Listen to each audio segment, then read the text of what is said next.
Happy Monday, everybody. We have to talk about the Valley, a couple other Bravo TV things, what's going on in the Karen Read retrial. We have a lot to talk about.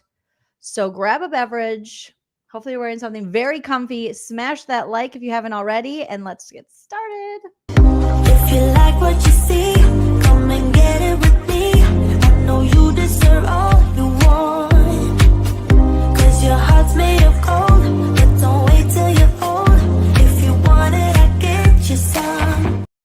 Hello, everyone. Welcome back to my channel, stand-up comedian and pop culture vulture. Joleen Lunzer here for another No Offense, All Offense, where we roast, we take a comedic look and a very opinionated look at pop culture news, our favorite reality shows, trials we're following, like Karen Read. Again, I am very opinionated if this is your first time here, but that doesn't mean you have to have the same opinion as me. You are welcome to sound off in the live chat or the comment section if you're watching on the replay crew, and we can just respectfully and calmly, like the very calm Tamra judge from the Real Housewives of Orange County, agree to disagree. That's my opinion! Now, everything I say today is true except for the parts that are false. Everything is alleged and for entertainment purposes only. So try not to sue me. Allegedly. Which we learned about in the Valley season 2, episode 2. Allegedly is what you need to say, hopefully, to not get sued. But I think you can, there's still ways in which you can get sued. So hopefully you guys are all doing great. Thank you so much for all of the love and good messages that you guys sent to us. Some people also sent us very generous Venmos and Cash Apps. I appreciate that.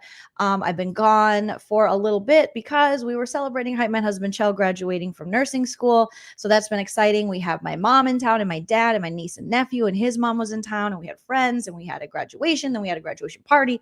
And so we've been just really enjoying time with friends and family, but we're very excited for Hype Man Husband Chell. RN has entered the chat. Okay. So thank you for all the love regarding that. So I'm trying to get back on schedule. My family is still in town. And so hopefully Nana and I will do a members only before she leaves to head back on Sunday. So thank you guys. Thank you. I posted just a little bit in my community, in a community post about Chell. So he graduated and he got the Nightingale Award, which is like the biggest award at his school. So that was so exciting. I'll try to post I'm trying to put together just a little short of his graduation. So we're just really excited. Thank you, Liz, for the first super chat of the live. Liz says, congratulations, Chell. Thank you, Liz. Appreciate you so, so much. Yes, RN Chell. And now he's just studying for his NCLEX, his boards exam.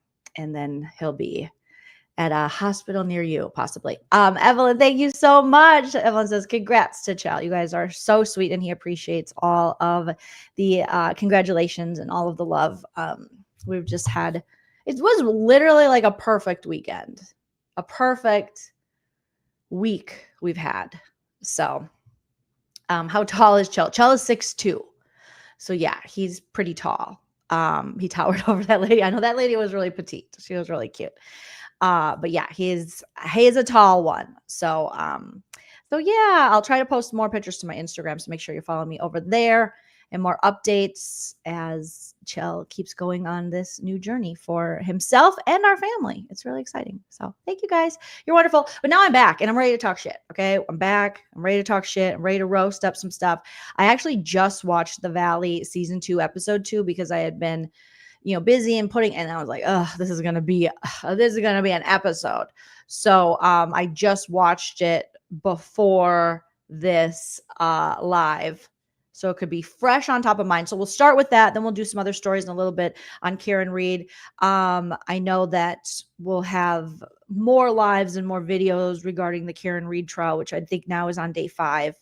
Probably later this week, I'll start that as my family heads back. Because with the kiddos here, I just want to hang out with my niece and nephew because they're 10 and 7 and they're super fun. And they're like, why do you have to do anything but hang out with us? So Yes, Susan. Hello. Good to see you. Just walked away. Again, smash that like, hit that subscribe if you want to support the channel further. You can do what Liz did here, send a super chat while we're live, or you can consider joining my membership like Evelyn is here. There are links in the description of this video to join the membership here or on Patreon. You get bonus content with that. You get emojis with the YouTube membership as well. And then thank you to those of you who hit me up on the Venmo, PayPal, and or Cash App. Okay. Yeah, I was watching the testimony this morning too on Karen Read, but we'll get to that. Okay. So the first thing I need to talk about is The Valley season 2, episode 2. And we have episode 3 airing tomorrow. So the episode description or the episode title is Checking In, you guys. And the episode went by really quickly because so much happened. So the description, as it says, Jax's life comes under tough scrutiny as he's confronted about his recent behavior. He finally admits he's at rock bottom and elects to seek professional help. I mean, did he elect or was he made? Come on. Zach tries to find stability in his friendship with Brittany. And that's the description they gave. Okay. Well, let's just get right into that. Let me see if I have any images I want to pull up here of. Oh, they just have images from last season. Maybe I can find one here. Well, you guys know what Jax looks like. Okay, let's talk about Jax first. Okay. Jax and Brittany. So this episode was crazy in that, we did get the little preview of Kristen Doty going over to Jax's house after this big blow up that Jax had where he was throwing stools and furniture at Brittany and screaming and yelling because he found, according to him, text messages with Brittany and that Julian guy that was like hooking up with Lala in the beginning years and years ago when he came into the group. And then him and Brittany hooked up when they were separated. So Jax freaked out about that, even though Jax has been, I don't know why I have this media thing running at the bottom. That's the old one. Let me take that down. Even though Jax has been hooking up with women throughout their marriage. And as we learned from this past episode, I mean, having like thongs in the house, it looked like a big white marital thong that thong did. To me, that's what it looked like. I don't know. I don't know anyone that wears thongs like that, I guess. It was interesting. It looked like an 80s bridal thong, just like satiny, big pizza front, the big triangle square in the front. I was like, what kind of thong is that? But anyways, so Jax, Kristen comes over after this, big blow up, and she's talking to Jax being like, hey, Brittany, I'm really worried about Brittany. And she's really struggling. And Jax goes, what about me? What about me? So right away, we're seeing this narcissistic, psychopath. And we talked a little bit about it last week when they leaked the preview for, I think it was last week, right before the episode aired. And then Kristen adds something we didn't see in the little sneak peek preview, that Jax had been calling Brittany fat and ugly throughout her pregnancy and after. And of course he has. And they talked about it on the after show too. And Jax says he didn't do that. He said, I love women who look like Brittany. He goes, I love the way she looks. It's the one thing I love about her. And we know, no, Jax, as much as he's trying to convince us that he's Mr. Body Positive and is nice to his wife and her body, we know he's not. And every cast member basically confirmed that he is, in fact, not positive about Brittany's body and has been verbally abusing her and putting down her body for years, even before they had a baby, but especially after she gave birth to his child and stretch marks and called her body a tree trunk and would tell her she's fat and needed to work out. If you couldn't, if you needed another reason, which you probably don't, to hate Jax Taylor, he will keep giving you reasons to dislike him. He is just, I'm just going to pull up their cast photos as we talk about them. He's just a monster. This guy just sucks on levels I didn't know people could suck on. I mean, I've disliked people before, And I've thought, some of these toxic men were pretty crappy, but Jax is the crappiest piece of crap that ever crapped.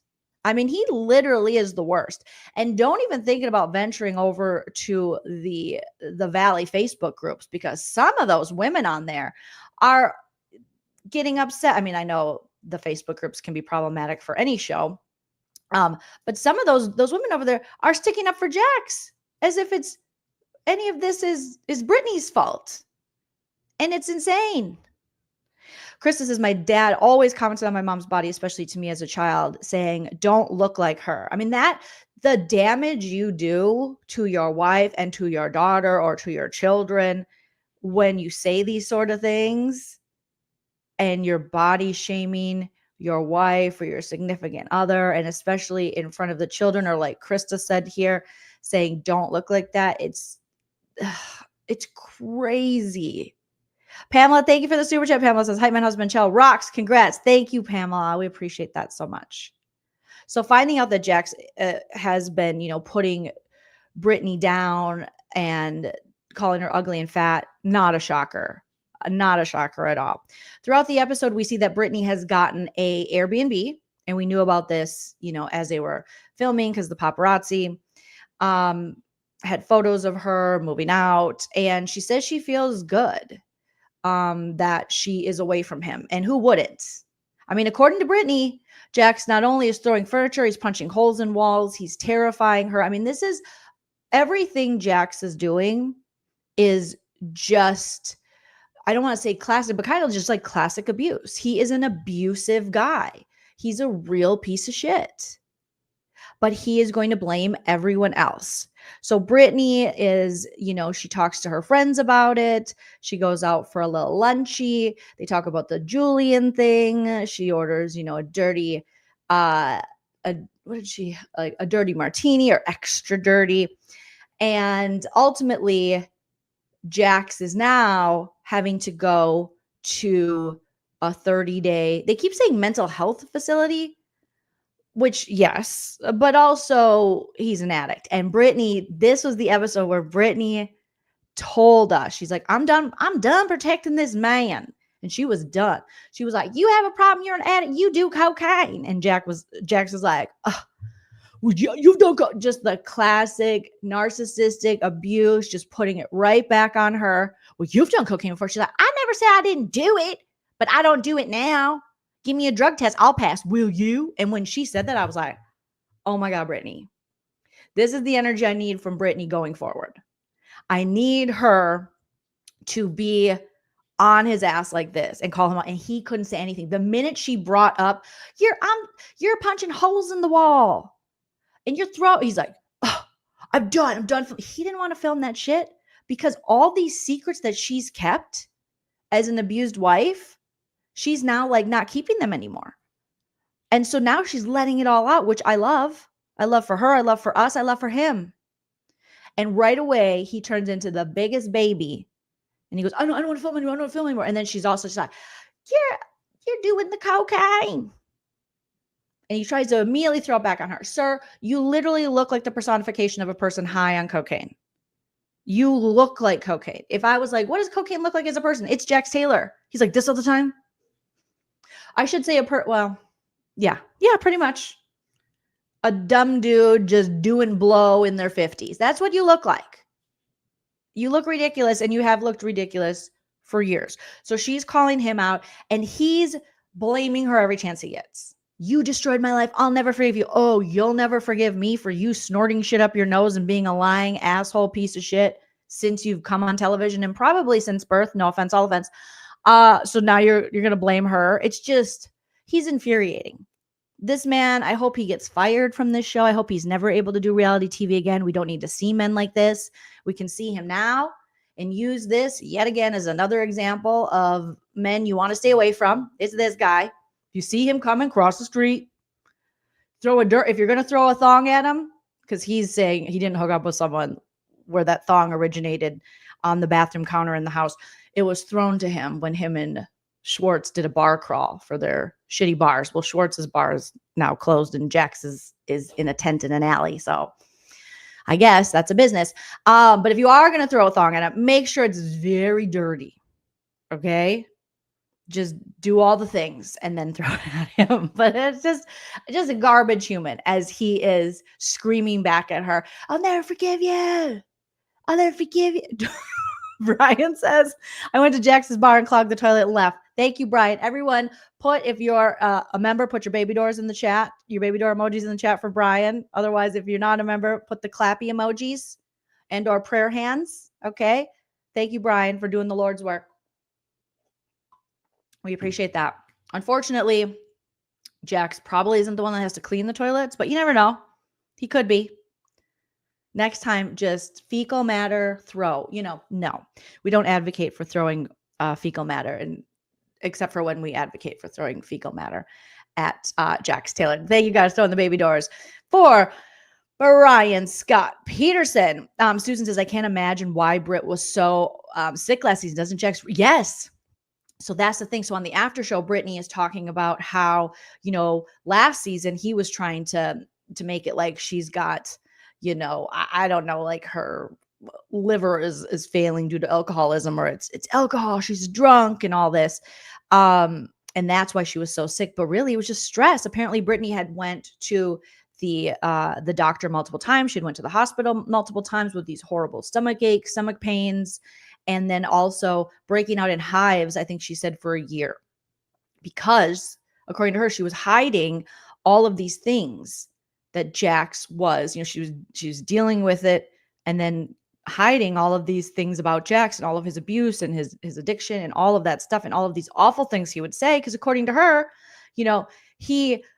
when the cameras are on, he's like, oh, Brittany's the best. I love Brittany, and he's doing interviews and things. And then when their friends are around or it's just them, he's saying the most awful things about her. And she doesn't know. I mean, the mind games this man plays, and you think, well, he's not that smart. He can't play mind games. But when you're in a situation like Brittany was in, and wanting to make it work, and that's, the father of your children, and he's saying this stuff to you, even the dumbest guy can get away with the mind games. Thank you, Indiana Girl Jules. Indiana Girl Jules says, the way Cruz reacts when he sees Jax speaks volumes. That's what Hype Man Husband Chell RN said too. So heartbreaking. Cruz was so happy to see Zach. He went up to Zach, and when Zach came to Brittany's Airbnb, and he nuzzled him with his head, Jax holds Cruz, and Cruz is like this. Because this is what you're doing to your son. This is the stuff your son is seeing. You think your son isn't hearing and seeing the things that you're doing to your wife, not unfortunately being a witness to this abuse, and also being someone that you're abusing. He's also abused in that home. The stuff you're doing, the throwing things, the breaking things, the screaming, that is abuse towards him and Brittany. And so little babies are smart. Little kids, they're sponges, especially at that age. All the things that they're taking in are becoming building blocks for who they're going to be and what they're going to think and the way they're going to look at the world. And you're shitting on that, and you're creating a very unsafe environment for your son, who you claim you're doing everything for, but really you're doing everything against, because you want to do blow and have sex with random girls and fat shame your wife. Jax. But yeah, I saw that, Indiana Girl Jules. He's instantly looking for mom. Yeah, because he doesn't feel safe. Jax isn't a safe spot for anybody, not even his own son. But rather than admit that, take that in, process that, go get real help, get off TV, do the things you need to do, stop worrying about who you're banging, who Brittany's banging, what's going up your nose and your tent bar in an alley in Studio City. He could actually get the help and help his son and be a safe space and change this, but he's not. And we've seen now, we are looking at things that happened last summer, but what we know from all the interviews and all the podcasts and all the cast is Jax is trying to pass it off like he's changed and he's a whole different person, and everyone else is like, he's the same guy. He's the same guy. So it is. It's really, really sad, right? It's heartbreaking. It's heartbreaking that Cruz is in this situation, heartbreaking that Brittany's in this situation. It's heartbreaking that men like Jax exist, and that he was blaming her. So as he's packing for his rehab, he is just, accusing her because one guy, while they were separated, who he was kind of friends with, they were hooking up when he has been nonstop hooking up with women, parading the women around, disrespecting his wife throughout the marriage, abusing her verbally, physically, throwing things, scaring her, putting her down. But Jax wants us to believe, the viewers, that, well, she's doing it too. And he says at one point during this episode, he goes, she's hooking up with Julian and I'm hooking up. He had that girl with the huge tots. I forgot her name, but she came to a couple of, I think, his parties, maybe Ariana's brother's birthday party or something, at his bar last summer. And she's like, her tots are like next level. Okay. They're like Costco sized bags of tots. Okay. And I don't remember what her profession was. It could be professional tot hold. I don't know. I don't know what her profession is, but beautiful girl, but just the ginormous tot, just all the tater tots are on her chest with ketchup, sour cream, a little bit, some cheese. And he's parading around with her, but yet he tells Brittany, oh, I can't be hooking up with people and I can't be doing this. And they made the deal that, yes, they could see people in their while they're separated, they could see other people, but don't bring anyone home to the marital home, their son's house. And sure enough, he brought her home. And he tells Brittany, you're gaslighting me. And I'm like, Jax, that is not gaslighting. This guy is he's so dumb, but he's also manipulative. You can be manipulated by him if you are in a relationship with him. But those of us that aren't in a relationship with him and don't love him, we're like, you're such an idiot. So he's like, Brittany is bacon and chives too, Paul. Bacon and chives, like all the bacons, all the chives. Just huge tots, yeah. So I think that woman has since gotten rid of Jax. God bless. Good for you, girl. You deserve so much better. And so yeah, Jax is trying to, I can't believe that he really thinks we, the audience, are that stupid that we would go, oh, you know what? Yeah, he's right. Brittany is gaslighting him. No, sir. No. Jax doesn't know he uses all these terms. He has no idea what they mean. He uses them the wrong way. He used them as an attempt to manipulate us, but we're too smart. Amy says, and when she told Jax not to kiss Cruz because of where his mouth has been, my emo self started crying. Oh no. Janine says, it really sounded to me that Jax was not on meds with the coffee table situation and was having a manic episode from bipolar. Just my opinion. Could be. That could be. I don't think he was on meds because I don't think he wasn't on meds, or maybe wasn't prescribed or wasn't diagnosed bipolar until after he went to this mental health facility, which he's on the phone with the mental health facility. He's going to go for 30 days and they want 30 G's. And he's like, it's like, sir, you've spent more than that on cocaine. Okay, go get some help. So now he's all stressed out, blaming Brittany. Jason and the little guy come over, the little Polly Pocket guy who wants to live in Riverdale or something. I always forget his name, who's married to Nia. They come over like, hey man, we heard you're really struggling. We heard you can't put down the rocks. We heard you're doing a lot of snorting. Maybe you want to. And Jack's like, oh, you guys here for an intervention? I love the show. I never thought I'd be on it, but you guys like seriously here for an intervention? Oh God, I don't know. And he's just everything is put upon Jax. He didn't create any of this. He's like, oh, my dad's rolling over in his grave. They're like, no, dude, your dad is really proud of you. And then Jax gives us a little insight into his growing up. And apparently his dad and his grandpa were aggressive screamers. And so here we are. Because Jax's idea of, masculinity, or his idea of what it means to be a man, is not what it means to be a man. Most men would be offended by Jax's definition of being a man. So he thinks being a man is like show no emotions, push it down, be insecure, and you got to know where your woman is, and you could do it, but women can't. It's just this very like antiquated, gross, gotta have sex with the most girls, gotta have the one with the big tits. It's just like those manosphere red pill podcast bro definition of being a man, when really, taking care of your son and being good to your son's mother is the manliest thing you could do. But Jax can't do that. He's got to find big tits and, do blow and not cry. But even we know he's crying. We know you're crying, sir. We know you're crying. Yeah. It's just classic misogyny going on over here. Kelly Kate says, and he wanted to know what would happen if he didn't stay the 30 days. He was like, do I get 50% off? Can I just pay $15,000 maybe? And the guy said, well, you're not getting your money back, so you probably should stay. And the guy was like, I guarantee you'll get 50% more or 2 times more help staying the 30 days than you will the 15. And I was like, basic math. Michelle says, manic episode. He only destroyed Brittany's stuff, his kids' stuff, family furniture. He was throwing at her. Give me a break. Manic. I don't know what his thing was.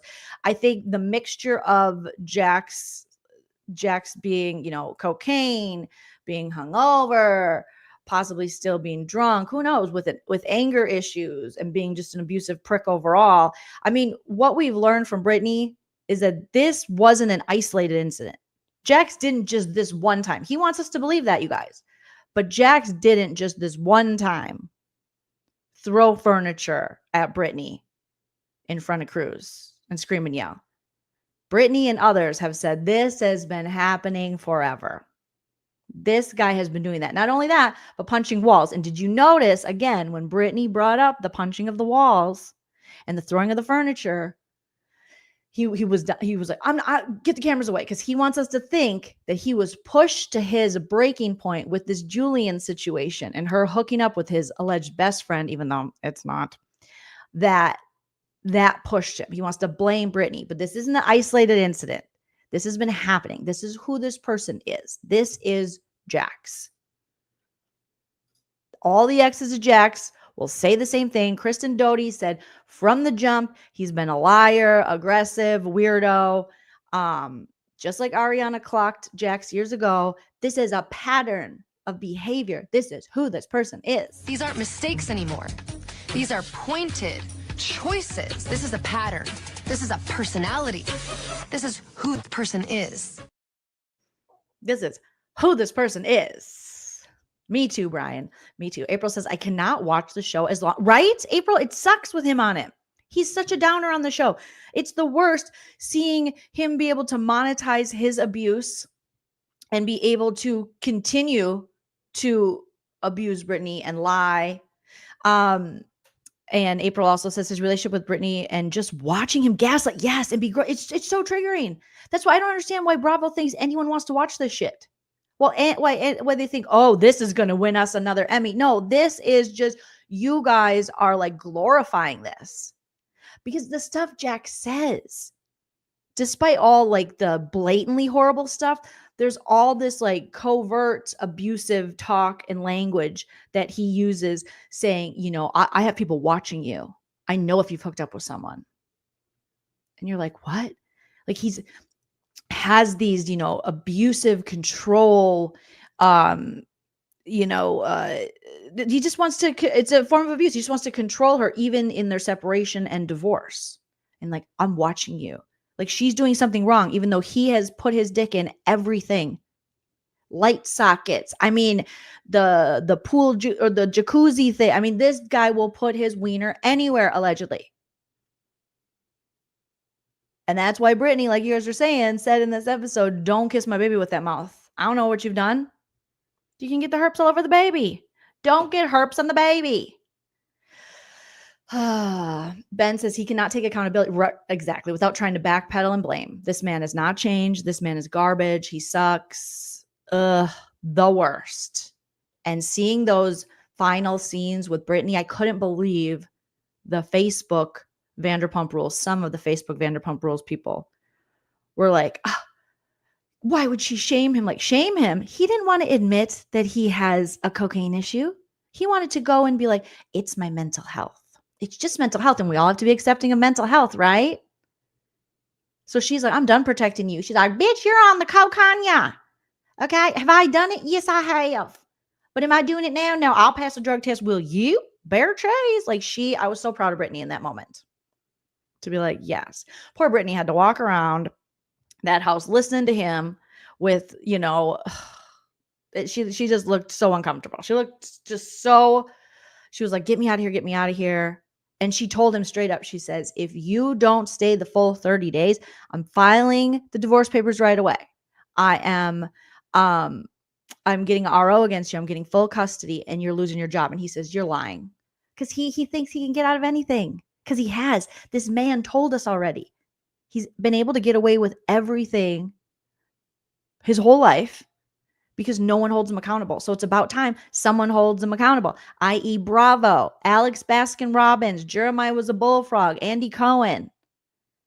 Let this be this man's last season we ever see him on television. He's a garbage human. Yanni says, I hope Britt gets therapy and figures out how to be less triggered by his instability. He gets off on her emotional turmoil. Good point. He does. It does seem like he gets off on her emotional turmoil. Yes, it totally does. Let's see what else you guys are saying. Dana Marie says, being on camera allowed her to feel safe. Yes, she could have never confronted him alone without the cameras dangerous. Yeah. Because even though we saw how disgusting Jax is, he's holding back because the cameras are there. Just a mess. Evelyn says, Jax, if he is now sober, questionable, very questionable, Evelyn. It seems like he has an addiction to weight training now, but what he had, by what he said, 100%. And that's actually so common with people in early addiction or any stage of addiction, really, is to just transfer one addiction to the next. And with addicts, you will see a lot of people get like addicted to running, like running marathons or something. It's just like they just transferred, or working out, or like sugar, food. I mean, there's just so many things. And Jax thinks, well, this is technically a healthy thing. But the problem is with his brain, he's not doing the work he needs to do so that he isn't someone who, no matter what he does, he takes it to the next level and abuses it. He doesn't want to fix his addict brain. He doesn't want to take accountability. He doesn't want to truly change. He just thinks, well, I'm just going to lift a lot of weights and everything will be fine. But really, you're just moving that addiction and that behavior onto something else. And anything, no matter how healthy, can be not good for you or dangerous when it becomes, an addiction.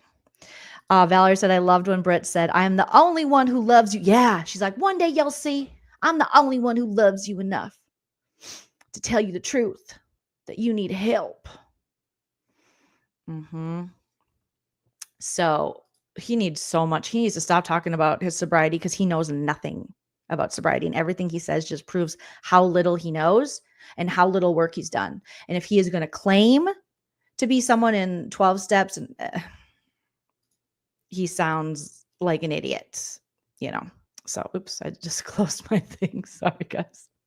It's like, damn it, Jax, you're making me close all this stuff. So it was just finally at the end, we see Jason. Jason has shown up quite a few times, and he showed up again. He showed up during the big, it wasn't even, I don't want to say it was a fight because it was Jax doing the fighting in like a cocaine induced rage or whatever.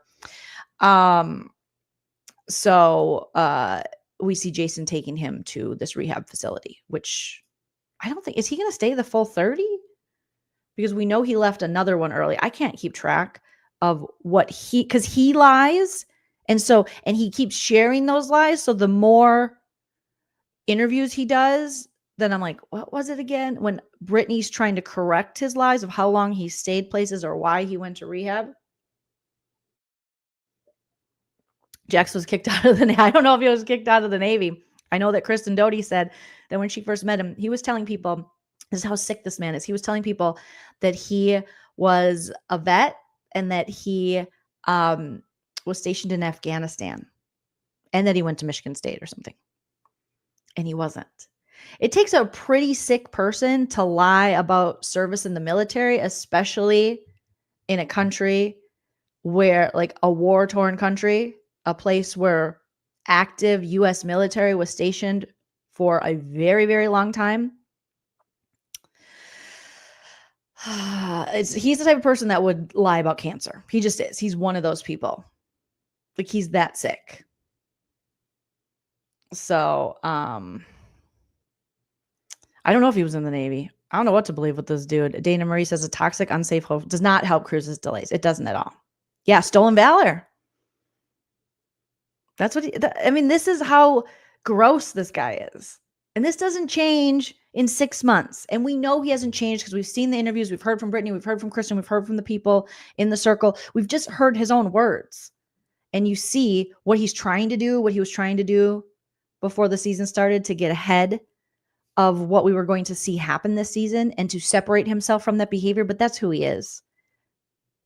I don't know if Jax is a redeemable human. I know that's people don't like to hear, but I don't know if he is.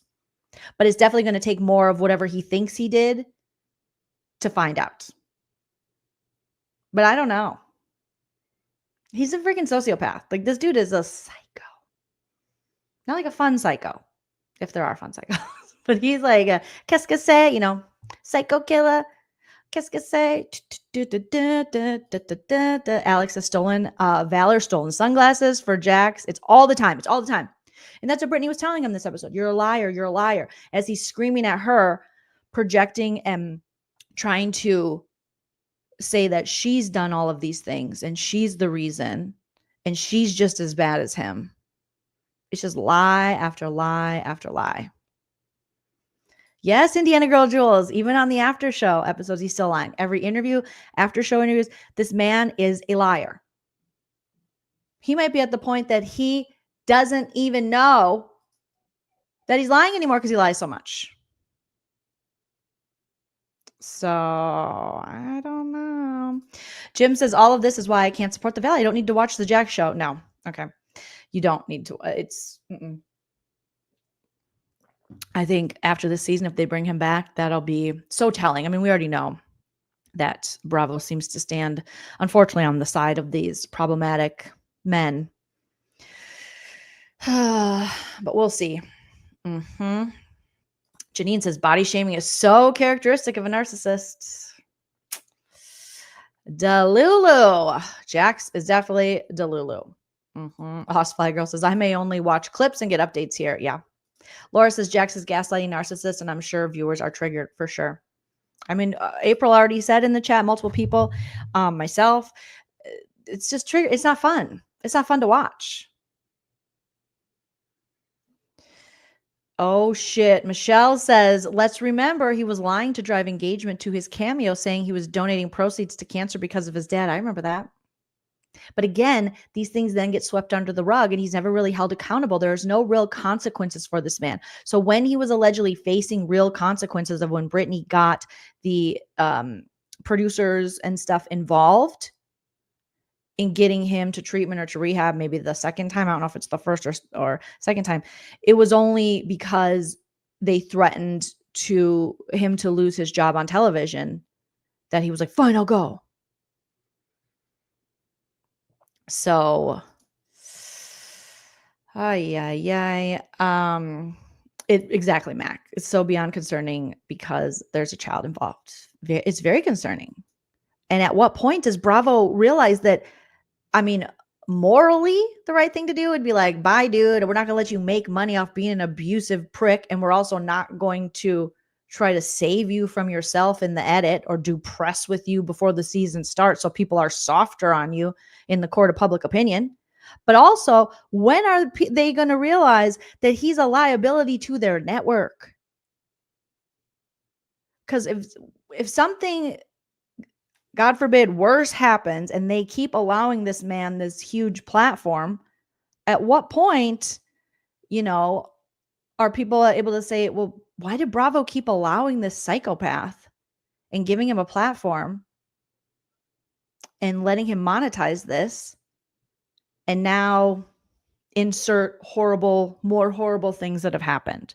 More people hurt. I don't know. I would think that he'd be a liability. We saw this in like the early to mid 2000s with a lot of our, like it girl actresses at the time were being dropped by agencies and stuff because they were a liability, or movie sets. These certain actors or people that were dealing with, addiction and such, due to their, behavior, they were too much of a risk insurance wise, and it was too costly. Does that just not exist anymore? So Graphic says, I'll be very surprised if Bravo actually does something with him, like firing him. People are talking about it to them. So yeah. So ratings, attention to the show. Possibly. April says, I think a lot of us that watch VPR in its early days are too old and healed, right, to be watching this level of unhealthy behavior from Jax still. Yes. LVP has always had a hard-on for these men. Julie XO, you are not wrong. She's got a major lady boner for these men for some reason, and it's so frustrating. So Brittany, luckily in this episode, we see that she is very happy that she's going to have, when she broke down at the end to say, you don't realize how good I feel that he is going to be away for 30 days. And just how even that 30 days without this abusive jerk, how even that was such a reprieve, it was such a relief. Because, she's like, I can't trust him with our baby boy. I can't trust him alone with this behavior, as he's throwing things, screaming, being abusive, on drugs, having sex with all kinds of random chicks with big tots. Like, I can't leave my son alone with him. And also we know that he is still, despite them being separated and him doing whatever he wants, he's very controlling of her and just will show up. And Berlin is right. He has not changed. He's only gotten worse.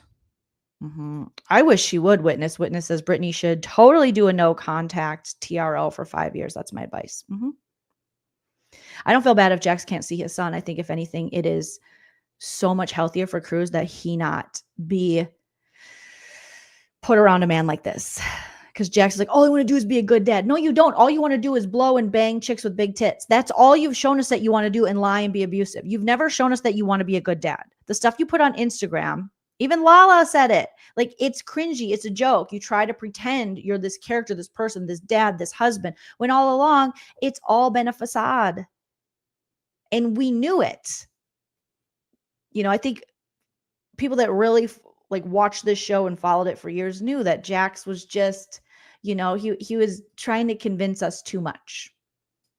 Saying it too often that we're like, that's not believable. Not at all.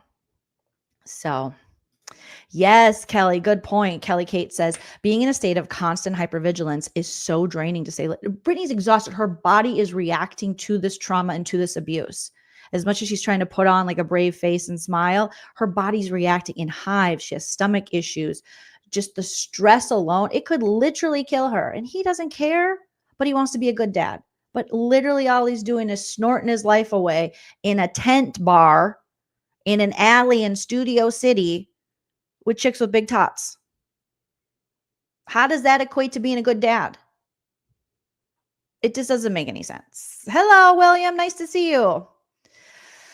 Oh, Amberlina says, I've despised him since day one. Yeah, he's always been just an asshole.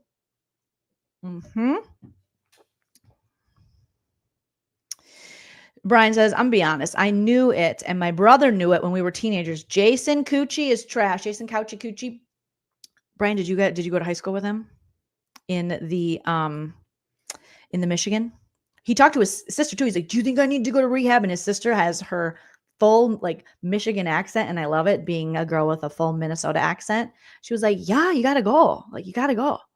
Hers was mine's a little too Minnesota, but in her, it was a cute little Michigan accent. She's like, yeah. He's like, I got so much to do and so much work. And it's like, what work? Can we just talk about this? What work is Jax doing? What works is Jax doing? What's he doing? Besides drinking and hooking up with chicks with big tots in his back alley bar. What's the work? A season of House of Villains? What work is going on here? What's happening? Nana's in the chat and says, please hit the like. Hello, everyone. Joleen, is Frank's homework in your office? He needs to work on it, and I can't find it. Sounds like Nana. Yes, there's a couple pages of it. Yeah, his homework is in my office. We were working on it earlier. He's got some math. He's got lots of math. Some of the math, I said, you'll have to wait for Hype Man Husband Chill RN. But yes, if you want to come in and grab the homework, you're more than welcome to. So little 7-year-old Frank can get his homework done. But what work is he doing? Okay, Brian, you did. Oh my God. Were you in the same grade as Jax?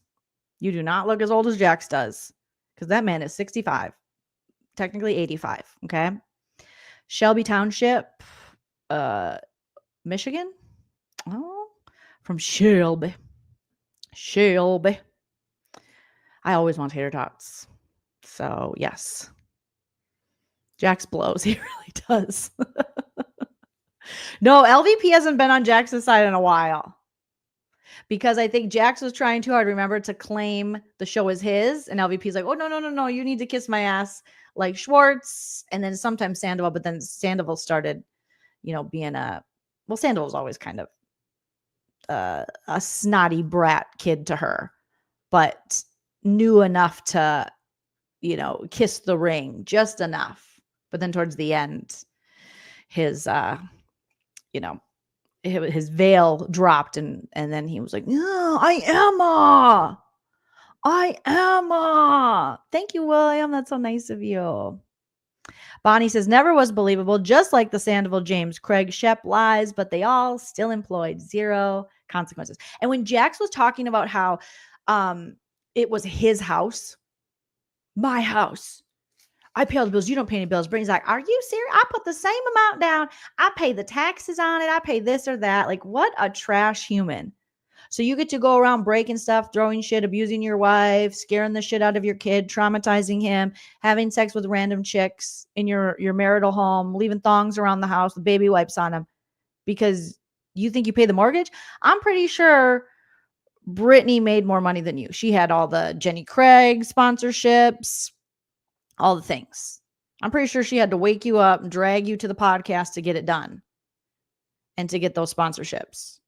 If anything, you wouldn't have got half of that shit without Brittany because you used her just like you did in interviews to redeem yourself and make yourself seem redeemable and a nice person because you had this wife who everyone, the whole friend group and a lot of fans. I know a lot of fans don't enjoy Brittany, but especially in the beginning, everyone was like, she's so sweet.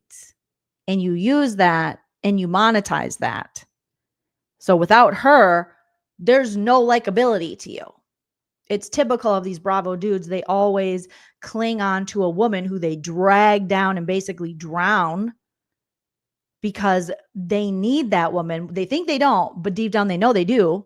And that's why they won't let go. Because it makes them somewhat likable. The same thing was with Sandoval. The same thing was even with Schwartz. Even for those of you who are like, I didn't enjoy Katie. Think of Schwartz without Katie. Boring, bring a book.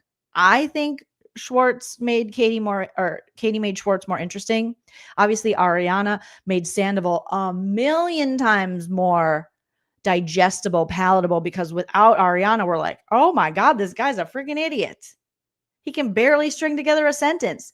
What 56-year-old man uses like as a comma when he talks? Just a dummy pop. And Jax, obviously, with Brittany, everyone seemed to like Brittany, especially in their friend group, and thought she was so sweet that he used that to be like, yeah, see, I'm a good guy because I can get a nice woman and now I'm a nice family man, when all along he was just a raging narcissist POS.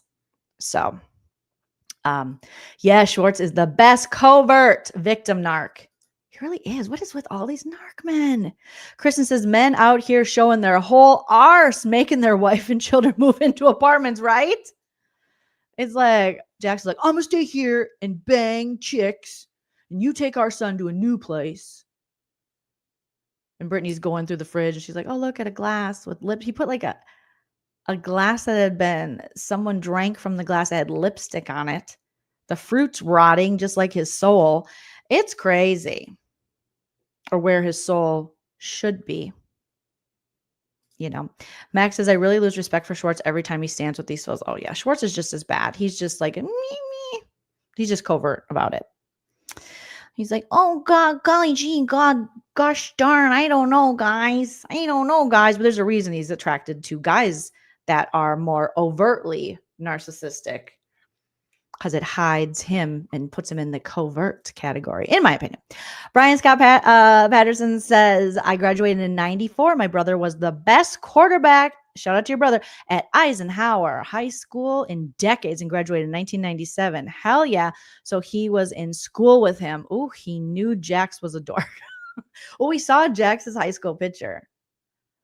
And I was like, I think Bravo shared the Vanderpump and Valley peeps high school pictures, and Jax's was, he would probably like to describe himself as like a lifelong stud, but I don't think so. It looked like his headgear had headgear. It wasn't it wasn't Mr. Model. Yeah, and it's not like a fun dork, fun nerd. I mean, I had headgear, but I was fun and cool in my own mind. But he's just yuck. Anna says Schwartz stays friends with these guys to make himself look better. Yes, 100%. Okay. Speaking of which, we didn't get a lot from Kristen this episode. It was mostly Kristen, talks of Kristen.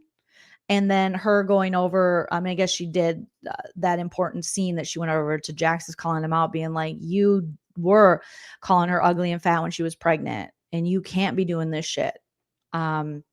We did get more from Legoland Zach. Where is Mr. Zach and his low-rise skinny jeans goodness here? Apparently, Zach has a life outside of just talking shit to the ladies and to Janet. He has a boyfriend named Benji, and Benji's Canadian, and Benji's about to get deported, so they broke up, but now Benji's going to come live with him for the summer, but Benji's really clean. He's not. Benji might be deported. He might not. And Benji's still technically married. And so, but he's in love. And he goes over and he brings Brittany Chinese food when she goes into her Airbnb. They talk about Benji. Benji seems like a cutie. So Zach, I guess, he's going to have a little storyline this season. So, I mean, if you're going to be a part of the cast, it's good that we learn about Legoland. So I was here for it. Yes, Pam, Jax is overcompensating for his insecurity. Yes, Care Bears, Schwartz he's Peter Pan. He is. I am human says he didn't have a globe. He fried up. He really did. Jax really did. So we learned more about low-rise, skinny jeans, Legoland Zach, who's like, I don't care if her baby. I don't care if the stress and she loses her baby. I don't care. Janet, we saw Janet. Brittany went over to Janet's house. They were eating breakfast casserole. I felt personally offended when Jasmine was talking shit on egg casseroles. No, I didn't. But hot dishes. But I understand that life, because that's a life I live and I like. Love me a little casserole, a little egg bake, if you will. And she's just like, these people are weird. This is white people shit.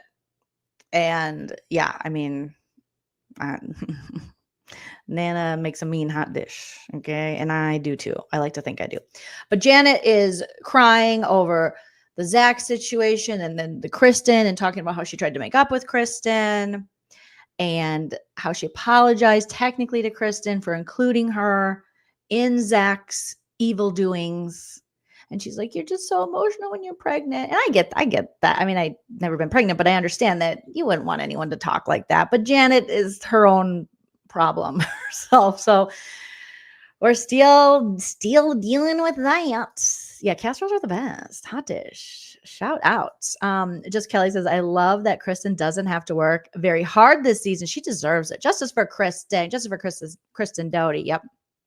Yeah, it's like a quiche, like an egg bake. Depends what you call it. You know, Susan says lasagna is the closest to a casserole I've ever made. Well, lasagna's delicious, and that is pretty casserole-y. Mm-hmm.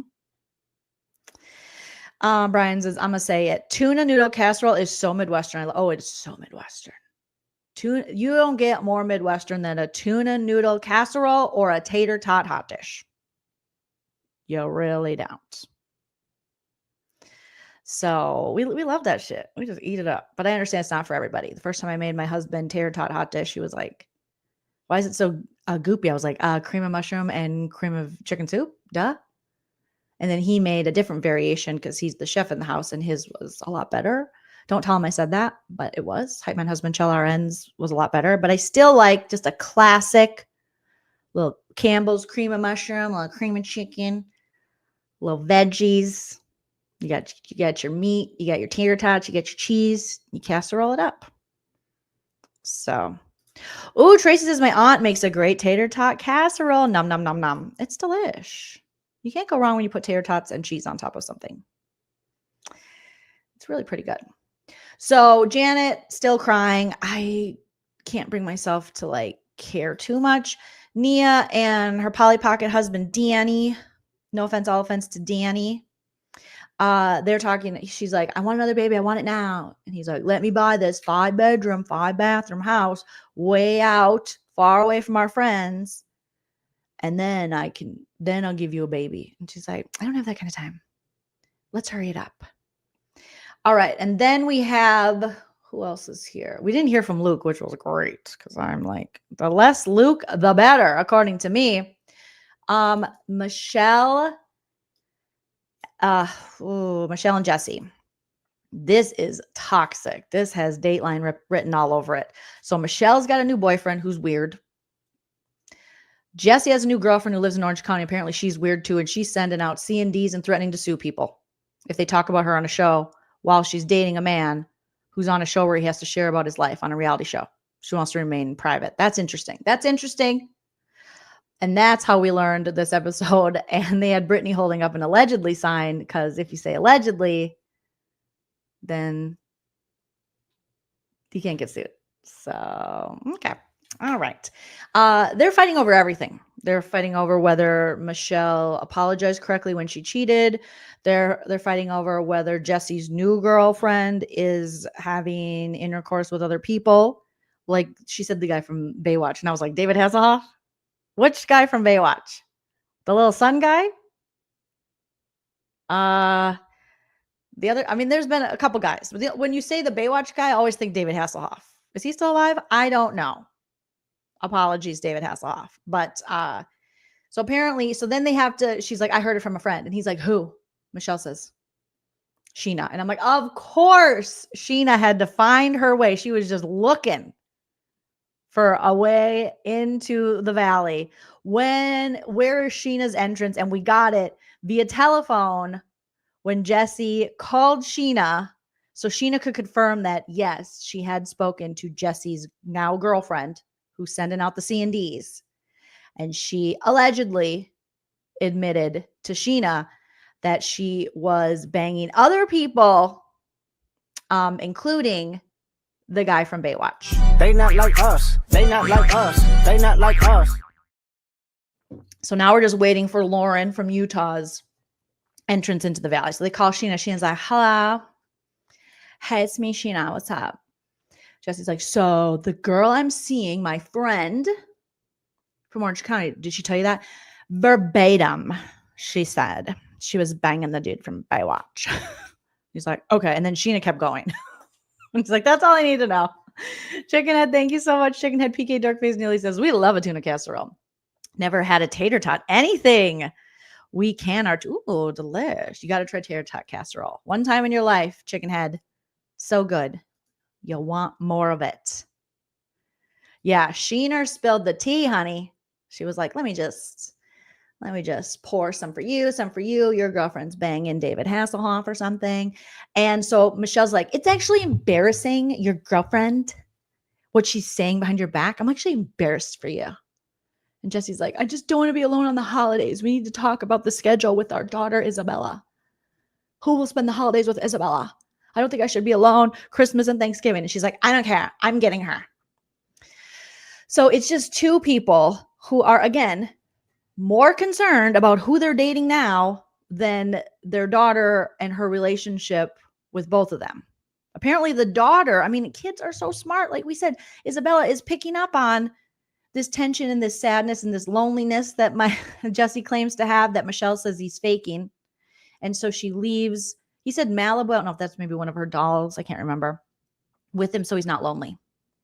Michelle's like, I don't care. And did anyone else clock that the baby, little Isabella, is saying I love you to the new boyfriend? That is creepy. Why are you letting the little baby say she loves your boyfriend? Who is this man? I already think this man is crazy cuckoo. There's already been rumors that he's like getting drunk and being a fool. And we saw in the first episode him having opinion on their daughter in front of both Jesse and Michelle. And I'm like, who are you? Who are you, weird man? He looks like cracked out Wolverine. I can't unsee it. And I don't understand it. And I don't like him. So here we are. But yeah, they're a mess and they're fighting and they don't like each other. And then Michelle cries over the girlfriend that wants to sue her. Jesse's girlfriend who's banging the Baywatch guy. I don't know how long they've been dating because Jesse said, how do I know you're telling the truth? You didn't tell the truth about having an affair. And you swore on your mother that you weren't. Or did he say she swore on the mother or the daughter? And I'm like, oh, here we go. So I don't know how long they've been dating. Oh, is the dog Malibu? Their dog? I don't know who Malibu is. But yes, if you haven't smashed that like, please smash that like. Oh, a year. Care Bear says they've been dating a year. Ugh. I just really wish both Michelle and Jesse would just not date anyone until they can figure this shit out. Maybe go to some family counseling. Stay separated, stay divorced, all the things. But get a good enough relationship and communication with each other so it'll be better for your daughter because they hate each other. And they are just fighting over their relationship when really it should now be about Isabella. It's a mess. It is a mess. Yeah, they sound like great parents. He is. He's cracked out Wolverine, her boyfriend. I can't. I saw him and at first I saw the picture. I go, oh, okay, he's cute. And then in person when he was on the episode, I was like, oh, no. Oh, God, no. Too weird. Too weird. Don't want to return without the receipt. Give me my money back. Mm-hmm. They are a mess. They are a mess, a mess. Yes, not paid by anyone. Hello, I am live. Good to see you. It's messed up. So we are going to have a whole season of these two going at each other, insulting each other. War of the Roses. What is that one movie? I think Drew Barrymore might have been in it. Was she in that one? And Meryl Streep. Maybe Dustin Hoffman. Entanglement. You guys, old people like me, put it in the chat if you remember that movie where they're just like fighting all the time. Sucks. Evelyn says for their daughter's sake, they need to get help to heal their animosity. Yeah, let that shit go. You're not married anymore. You're done. I don't know what happened. I kind of dislike Jesse and Michelle both at this point. Like, I definitely have a softer feeling towards Michelle because I think Jesse's just a douchebag. And he says, yeah, you cheated on me. And granted, don't be a cheater, Michelle. Gross. But then he says, but I was a terrible husband. I don't know. This is just a mess. Kramer versus Kramer. Thank you, guys. Yes. Crystal says my childhood or your childhood.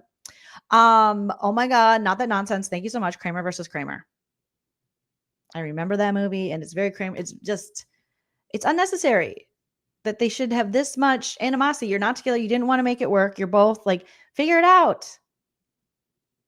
He says she's a liar. She says he's a liar. And he's faking emotion and tears for the camera. And just because she might not be the most criest, teariest person, it's going to make her look like the bad guy.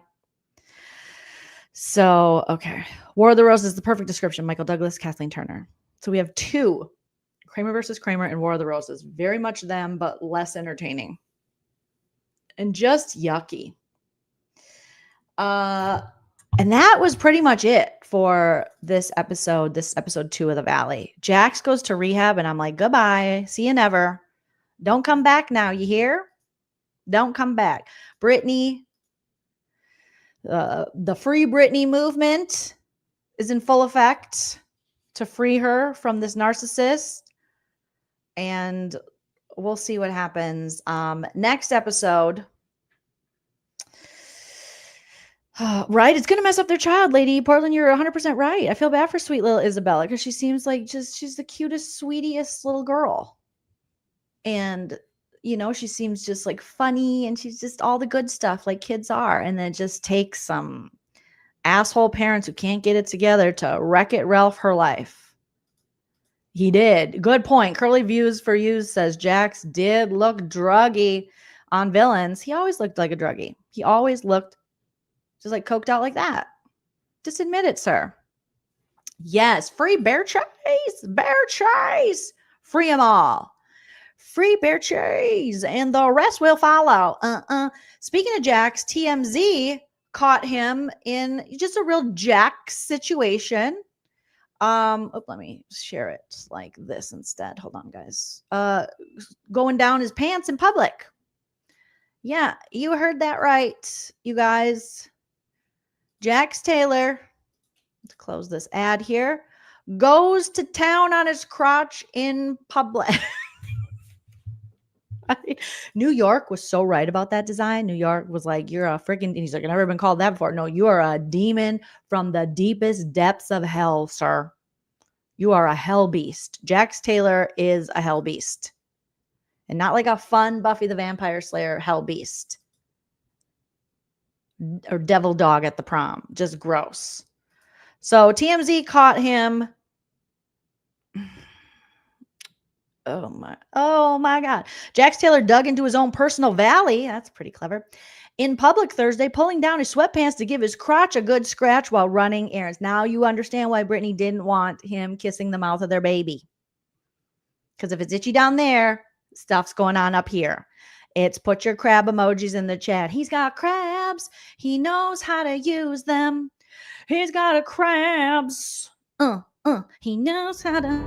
In every generation, there is a chosen one. She alone will stand against the vampires, the demons, and the forces of darkness.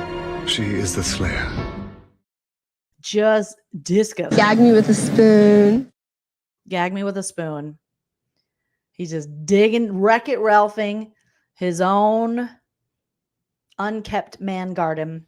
The reality television star, according to TMZ, was spotted out and about in Los Angeles Thursday, and he had an itch that he just couldn't help but scratch, digging his fingernails into his pubis. They said. It is someone's job to write this. He's just scratching that pubis. He's like, oh, my pubis is itchy. Check out the pic for yourself. We did. Thank you. No, thank you. Jax is really pulling those sweats down, not quite revealing his intimate parts, but showing skin that ain't far from them either. As you already know, Taylor ain't afraid to show all of himself to the public or all of his ass on television.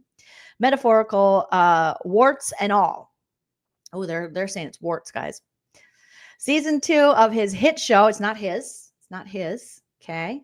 Let's stop giving him all the credit here. Okay. Of the hit show, The Valley, is currently coming out, and many fans are seeing behind the curtain at his shocking split from Brittany Cartwright. We recently caught up with Brittany, and she told us that while her co-parenting relationship with Jax is improving, their relationship is still explosive, so it's not all patched up between the two. We know that. In the most recent Valley episode, Brittany told Jax not to kiss their son after he spent the night with a disgusting girl. Listen. Let's not call the women disgusting. Let's call Jax disgusting. All right. Because we're leaning toward that problematic space where all of a sudden the women who now hook up with him, they're like, these sluts. Okay. Jax is the only slut I see. Okay. Just because the one lady had ginormous tots doesn't make her a slut. It just makes her a woman with ginormous tots. And maybe, an attraction to assholes briefly, but she was done then. But But I see it going that way with you and your sluts. No, Jax is the slut. Say it with me in the chat. Jax is a slut. Jax is a slut. He is on cocaine and he is a slut. He doesn't pay the bills. He can't control his penis. He might have crabs and he is a slut. Okay, so if you're going to slut shame anyone, we have to slut shame Jax. He's the sluttiest slut that ever slutted. And those are facts, allegedly. All right. So bottom line, Jax doesn't have Brittany to scratch his back anymore. Oh, geez, a lot of scratching. But he's definitely got his front covered. Oh, and they made that block long. And I think he'll think that is like, ooh, look at that. But really, it was just like, that's just pubes. It's just a big ass man garden. A big ass man. Yeah, let's focus on the problem. The problem is Jax, not the women who choose to hook up with Jax. Okay? That's their cross to bear. They'll figure it out. You know. There's a gallery? They got a gallery, you guys. Okay, so here, oh my God. Like you can see even with the blur. Oh, jeez. Oh, why do we need a gallery if there's only one picture? That is not, one pic does not a gallery make, TMZ. But I guess you get to see it blurred without the black. We didn't need to see that. Nasty. Don't, like, make sure you put your hand in front of your camera on your phone or your computer so that the crabs don't get on you. Okay? Get the crabs before they get you. No, get you before you get the crabs. You know what I'm saying? Stay safe out there. Oh my goodness. Okay, let's see. Oh, an old video, speaking of Jax, has resurfaced, you guys. And this is according to Reality Blurb, of Jax calling Tom Sandoval a little boy. And that is an insult to little boys everywhere. So calling him a little boy who needs to go to rehab. Isn't that interesting? Isn't that très intéressant?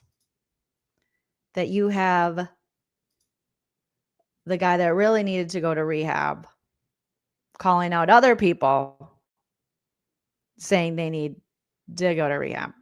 And you're like, I'm sorry, what? Okay. All right.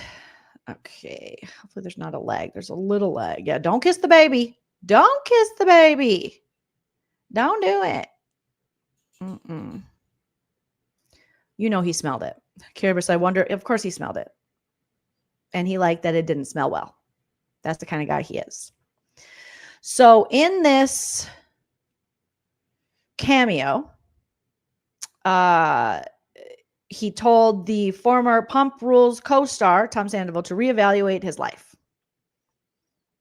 Isn't it interesting how, I mean, yes, Tom Sandoval sucks and he has to reevaluate his life. And I 100% believe that he's on lots of substances, allegedly. But the guy that was actually doing the most Snorty McSnorts is the one that was going after everyone else. Very interesting. Okay. Let me see. First of all, who is buying cameos from this man? And why? Who, what, when, where, why? Okay, let me close a couple windows here because I think my computer's like, you have too many windows open, bitch. And you better lock it up or we're going to lock you up. Okay. Let's close that. Let's close this. Close. Oh, well, I guess we're going to close that. We're going to close this. We're going to close this. And Jax's sister's doing oh my God. Well, I would pay for one from her before I'd pay for one from him. So let's take a look. Someone posted this old cameo on their TikTok to show what a hypocrite, liar, opportunist, bad friend, bad husband, bad dad, not rad, this guy is. All right, so let's Watch this right here. Give me the thumbs up in the chat as soon as you can hear the audio on this, you guys. What's up, B Money? It's your boy Jax Taylor from Vanderpump Rules. How's it going? A lot to get into here. First of all, I just want to say happy birthday, buddy. You know, it's number one guy in the group talking to the number one guy in your group or your family. I don't like to say group anymore. I'm not even the number one guy in my family anymore. My son took that over, but that's okay. But anyway, happy birthday, buddy. I see that you are, first of all, I just want to get into one thing. I love that you have a dog named Ravioli. That is the awesome name because I am a huge fan of raviolis. I eat them at least once or twice a week. My wife makes fun of me, but yeah, I love your dog's names. They're great. Ravioli is my favorite, though. I can't wait to tell my wife this.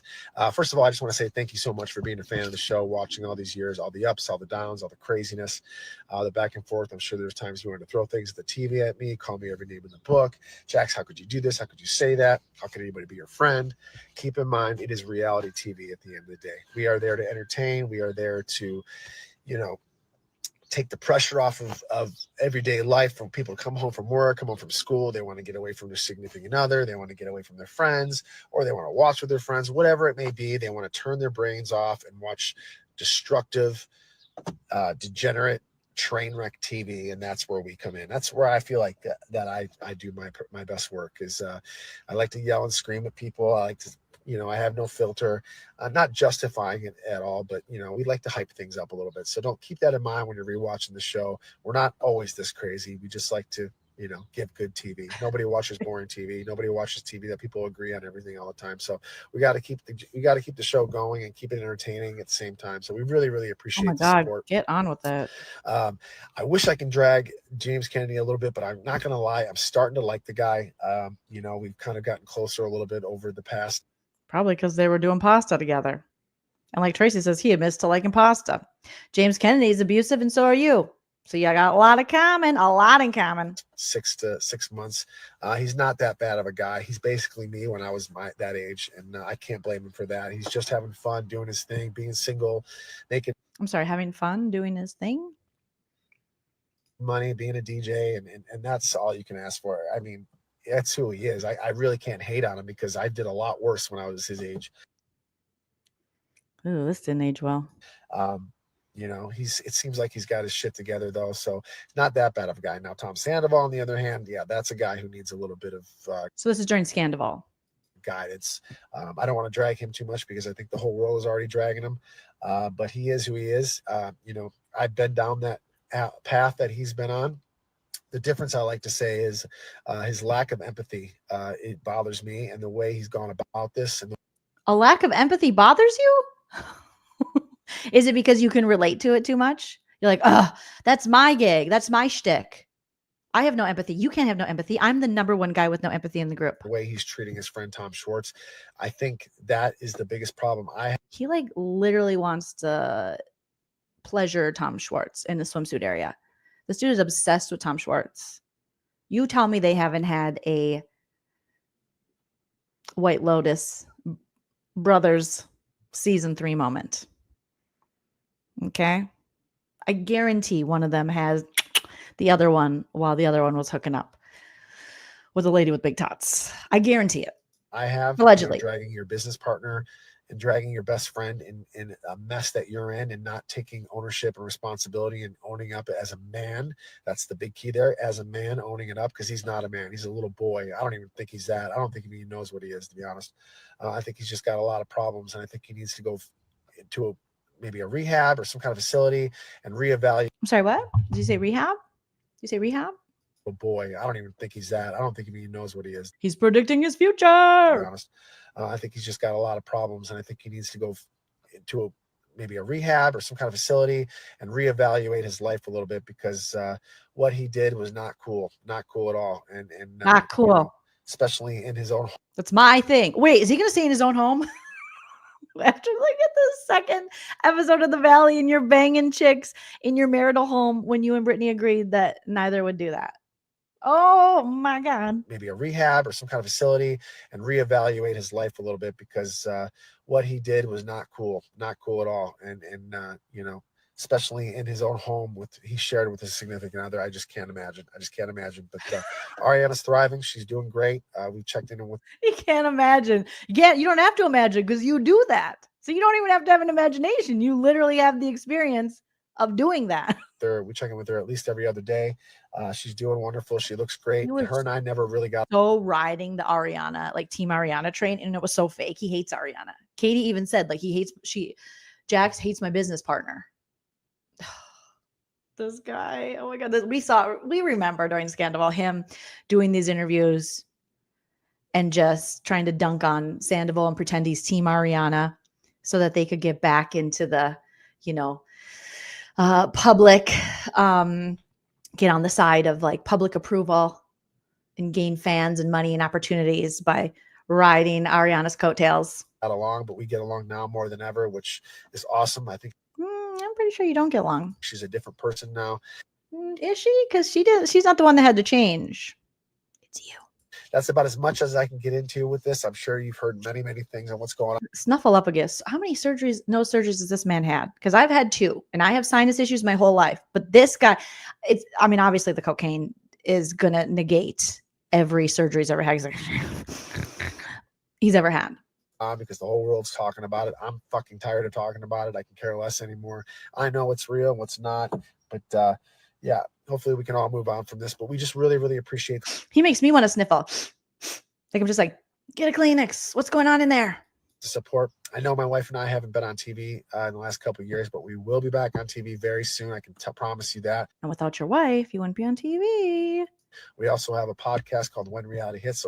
And that podcast sucked. Get into that. That's also a lot of fun to listen to, but it was never fun to listen to. Yeah, we will be back. I'm sure you can guess on the shows that I'll be on, but it'll be more than one. So please keep following us. Did these people like ask for it? We would like the longest, most incoherent, random cameo ever that'll bore us to the point maybe they needed a sleep aid, and Jax is giving them that. I really, really appreciate it. If you're ever in LA, please look me up at Mr. Jax Taylor on Instagram. What, are you going to have sex with them? If I'm in the area, or if you're at a bar, or you need any kind of... You need someone to scratch your pubis, or if I need someone to scratch my pubis, hit me up. Help and where to go. Definitely give me a message. Give me a message. Give me some cocaine, whatever. I love helping people out, especially... Who have you helped?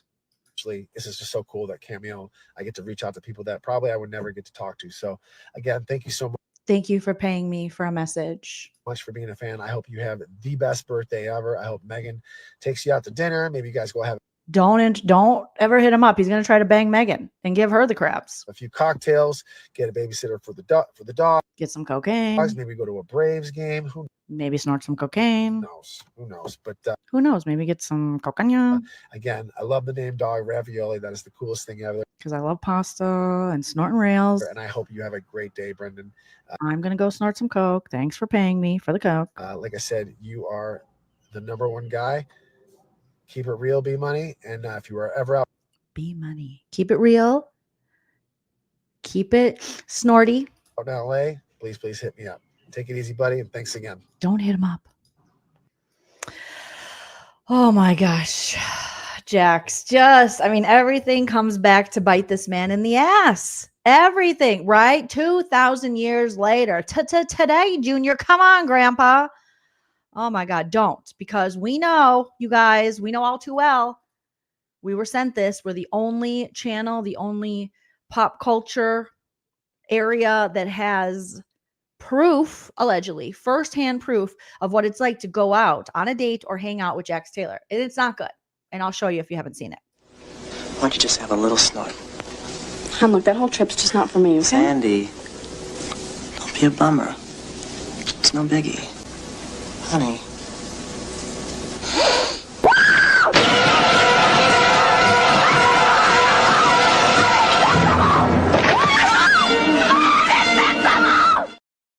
Oh my God, so dangerous, you guys. Don't hang out with Jax. You'll jump out a window.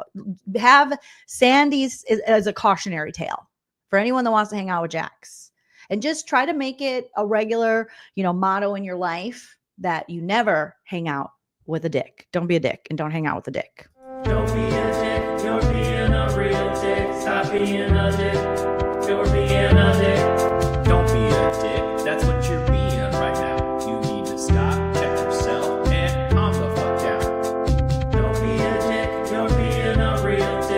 stop being a dick.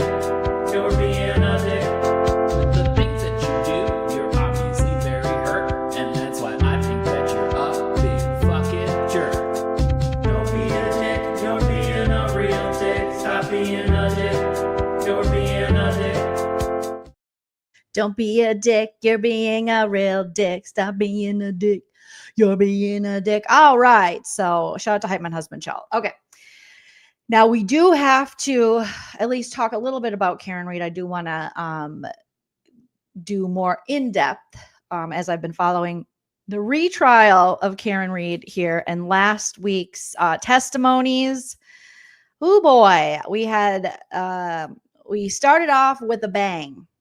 All right. And so the first week of the trial of Karen Read, who is the Massachusetts woman accused of murdering her boyfriend, John O'Keefe. And the first trial was a hung jury. And now we're back for a retrial, which in so many ways doesn't make any sense because there's so much reasonable doubt. And it's so ridiculous that it just continues to be ridiculous. And it's like, oh, okay, the more we hear. All right.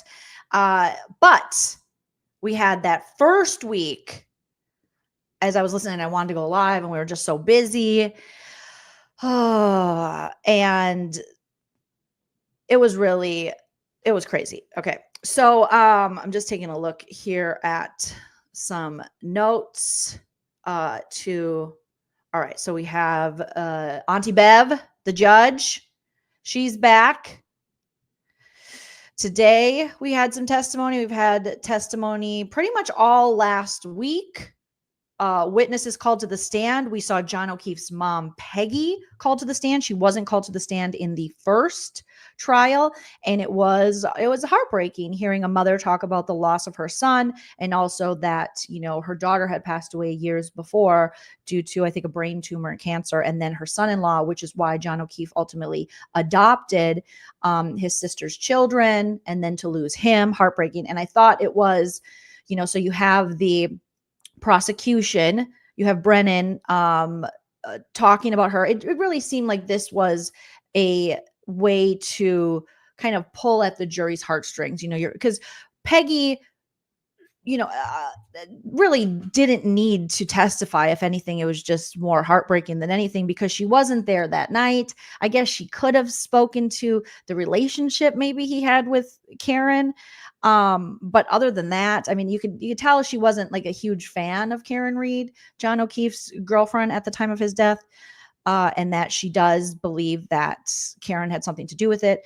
But when it came time for cross-examination by Alan Jackson, I thought Alan Jackson did the right thing and he just didn't question her. He said, Mrs. O'Keefe, I am so sorry for your loss. I'm paraphrasing here, but he was like, I have no questions for you because there's no questions to really ask Peggy at this point. She lost her son. She's lost her daughter. It's just such a huge tragedy. We didn't need to see her drag through anything. So if anything, I think this was just a way for the prosecution to garner some sympathy in seeing the mother, and anyone's going to feel that way. Anyone's going to feel like no mother should lose one child, let alone two children. I mean, it's too tragic. Okay. And so they talked to her. So there was a pretty short testimony. And I just really loved that, Alan didn't go in and question her because I don't think that would have been, I don't think we needed anything from Peggy. And I just don't really think she needed to be questioned. I don't think she needs to be on the stand. She's been through enough, And okay, so next we had, let me get to the Boston has 5 updates from court. What to know? Karen Read is charged with second-degree murder. We know that. Manslaughter while operating a vehicle under the influence and leaving the scene. She is accused of striking John O'Keefe, her Boston police officer boyfriend, with her SUV. We know that in 2022, and leaving him to perish alone in the snow outside of a house party in Canton, Massachusetts at Brian Albert, his house. Her defense team has said she's the victim of a vast police conspiracy and that O'Keefe was fatally beaten by another law enforcement officer at the party. I mean, there is tons of reasonable doubt around that and tons of Brian Higgins, Brian Albert. I mean, lots of Colin, even though Colin can't, I don't think he can. I think Auntie Bev decided that they cannot use him as a possible suspect in this case. It could have been him.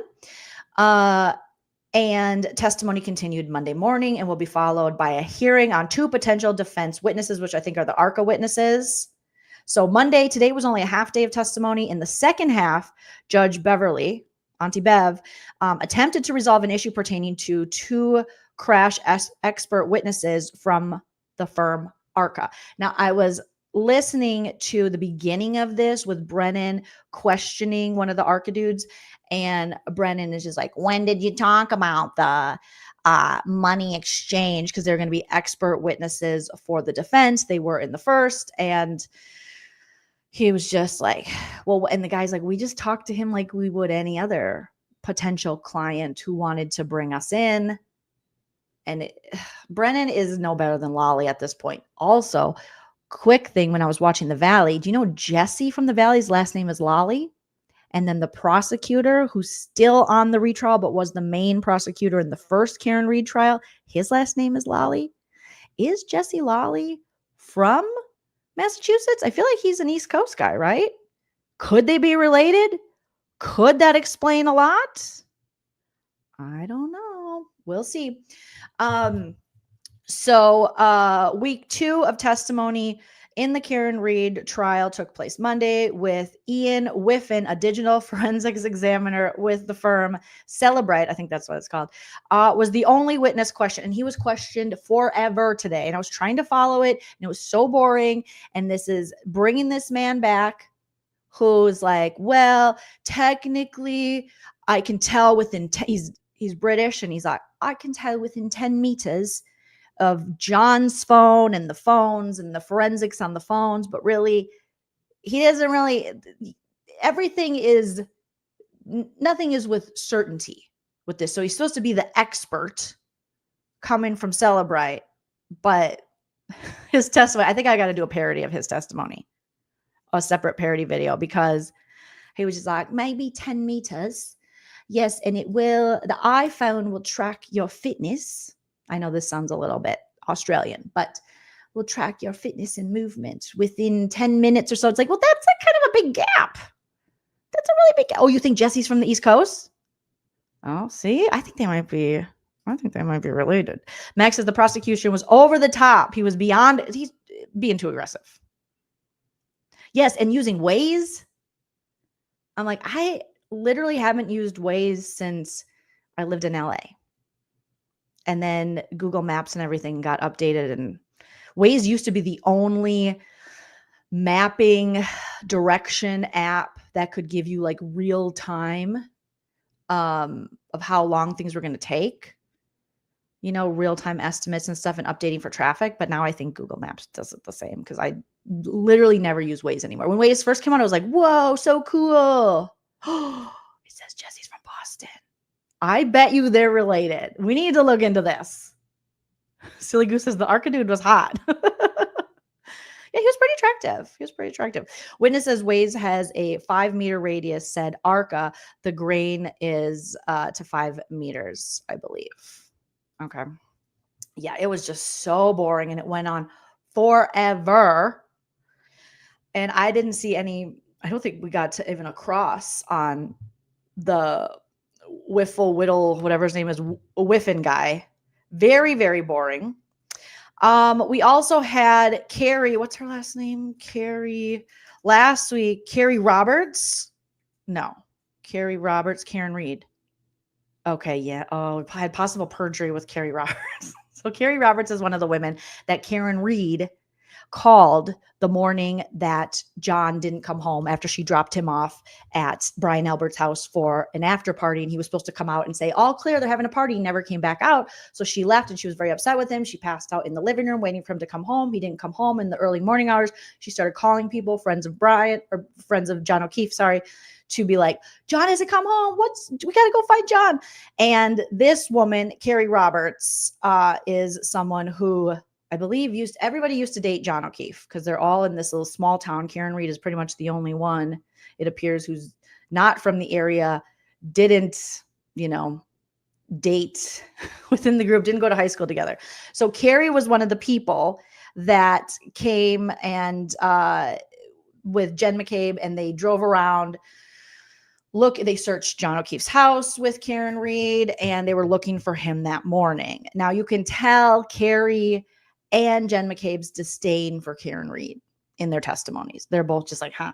Now, unfortunately, Carrie Roberts, when she was testifying this time around from her last time she testified on the first trial, it appears she might have perjured herself with information regarding whether she actually saw and heard Karen Read tell Jennifer McCabe, to Google how long does it take to die of like hypothermia or die in the cold. Because we know there are multiple searches, one going back to like 2 a.m. or something from Jen McCabe that she deleted, that was found that, she hadn't deleted many other messages in her time using her phone, but she did delete how's long to die in the cold, which they believe was a obviously an error when you're typing. And it was supposed to be how long to die in the cold. Now, this is a huge deal in the case because it's like, why would a woman who was at the party where John O'Keefe allegedly was last seen, they say he never went in. Karen Read and company said he probably did go in and then was found unalived on that Brian Albert's front lawn by the flagpole. Why would a woman at that party search that around the time that allegedly John would have been outside and or dying? How's long to die in the cold? Now, Jen McCabe originally said that she heard this, I believe.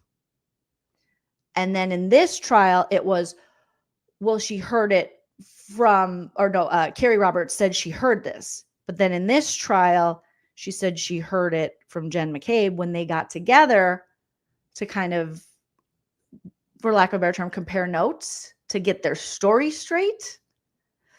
So in a dramatic exchange on day 2 of the Karen Read murder trial, the judge turned to a key prosecution witness and asked, "Did you lie?" And we were like, we're starting out like this? Oh, Carrie. The witness looked away from the judge and started startled by the question. Let me share this with you guys. I'm reading this little breakdown of it from masslive.com. Mass Live, where the Massachusetts people reside. Okay, let me share this here. All right, let's share it like that. So did you lie? The witness looked away. So this is Carrie Roberts testifies during the Karen Read trial in Norfolk Superior Court in Massachusetts on Wednesday, April 23rd. The witness looked away from the judge, startled by the question, and replied, "I did, not intentionally." And you're like, what?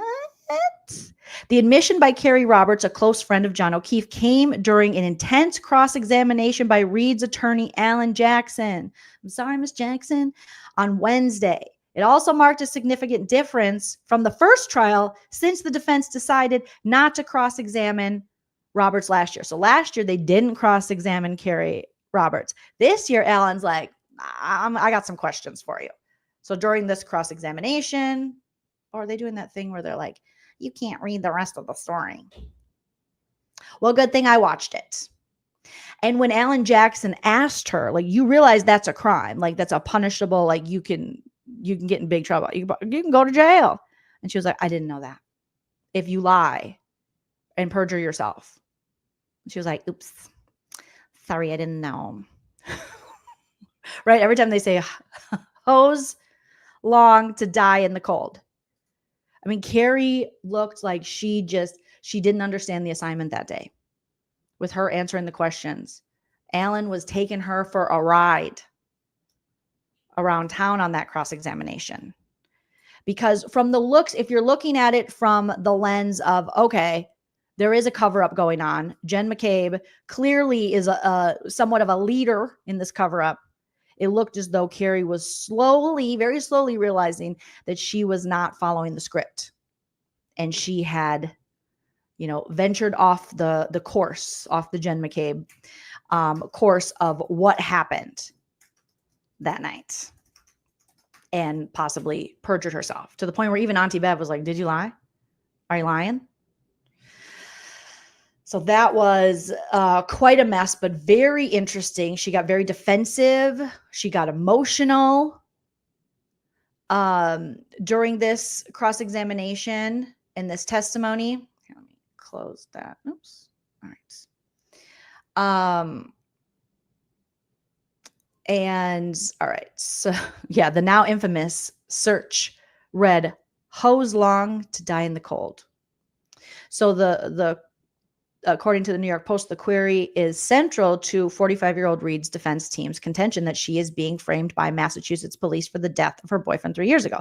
So them saying during the first investigation, the first trial, being Jen McCabe and Carrie Roberts, that Karen Read, they both were testifying that she did say this to Jen.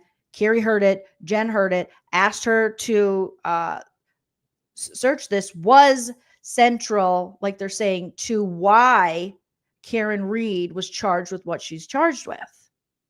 So the bombshell admission contradicted testimony that this woman, Carrie Roberts, gave to a grand jury behind closed doors in April 2022. The same grand jury that indicted Reed on manslaughter and murder charges. So had she told this version of the truth the first time around, that no, she didn't witness Karen say that, she just heard from Jen McCabe that Karen said this, maybe they wouldn't have, the grand jury wouldn't have went forward with manslaughter and murder charges. So it's a big deal.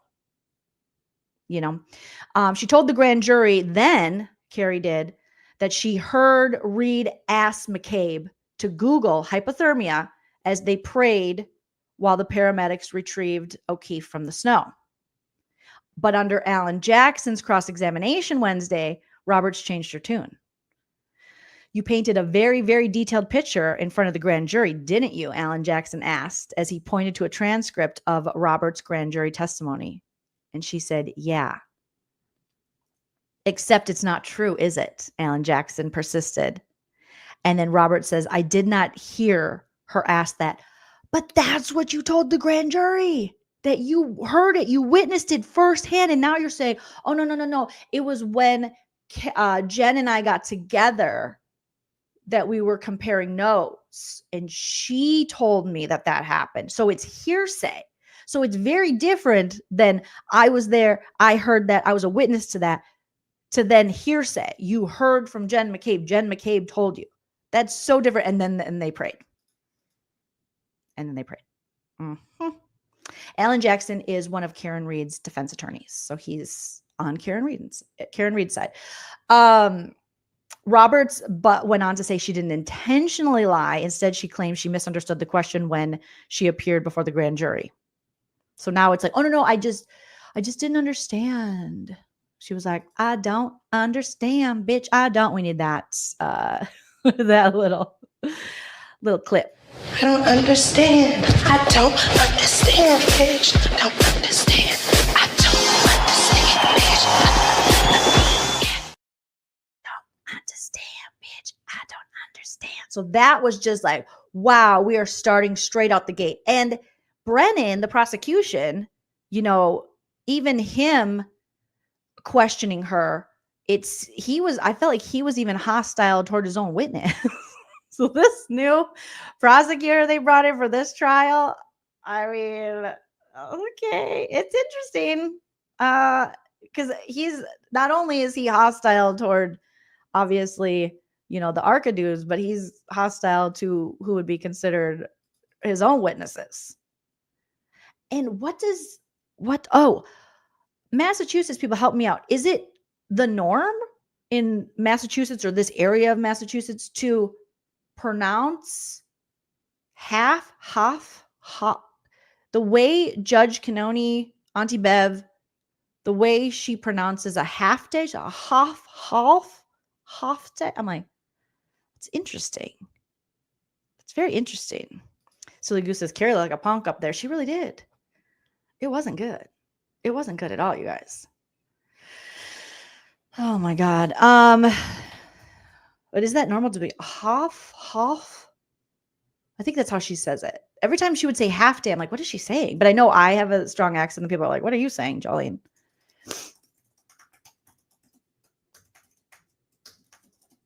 Okay, sorry, I had to type something. I was like, I can't type at same time. I can't do it. All right. Okay, let me see where the other. So they're just talking about today's, which I didn't finish all of today's testimony, but it really Whittle While You Work or whatever his name is from Celebrate. It was just Trey Borong. Very boring. Okay, I think I was looking at this one. Boo, boo, boo. Is this what we have going on?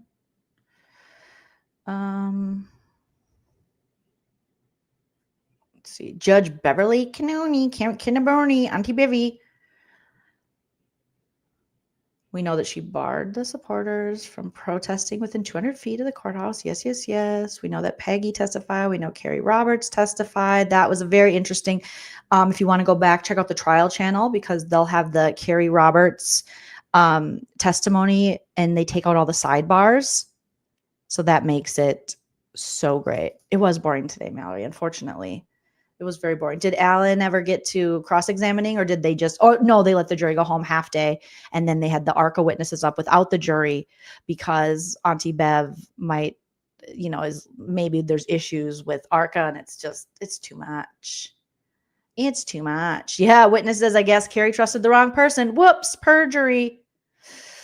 That was crazy though. I'm like, what? How do you misunderstand whether you were there and witnessed it or if you heard it from Jen?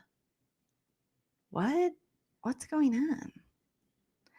And Hank Brennan just not, I'm actually go to Court TV and see if I can pull up Court TV, Karen Ready. All right, let's see. Here we go. They always have good Karen Read updates. If you guys ever want to know what's going down in Karen Read, you can just go to courttv.com and search Karen Read, and they will give. After I watch the testimony, I go there and kind of check it out. Like, okay, they did this. So today it was just cell phone expert, quote unquote, testifying to John O'Keefe's phone movements with a,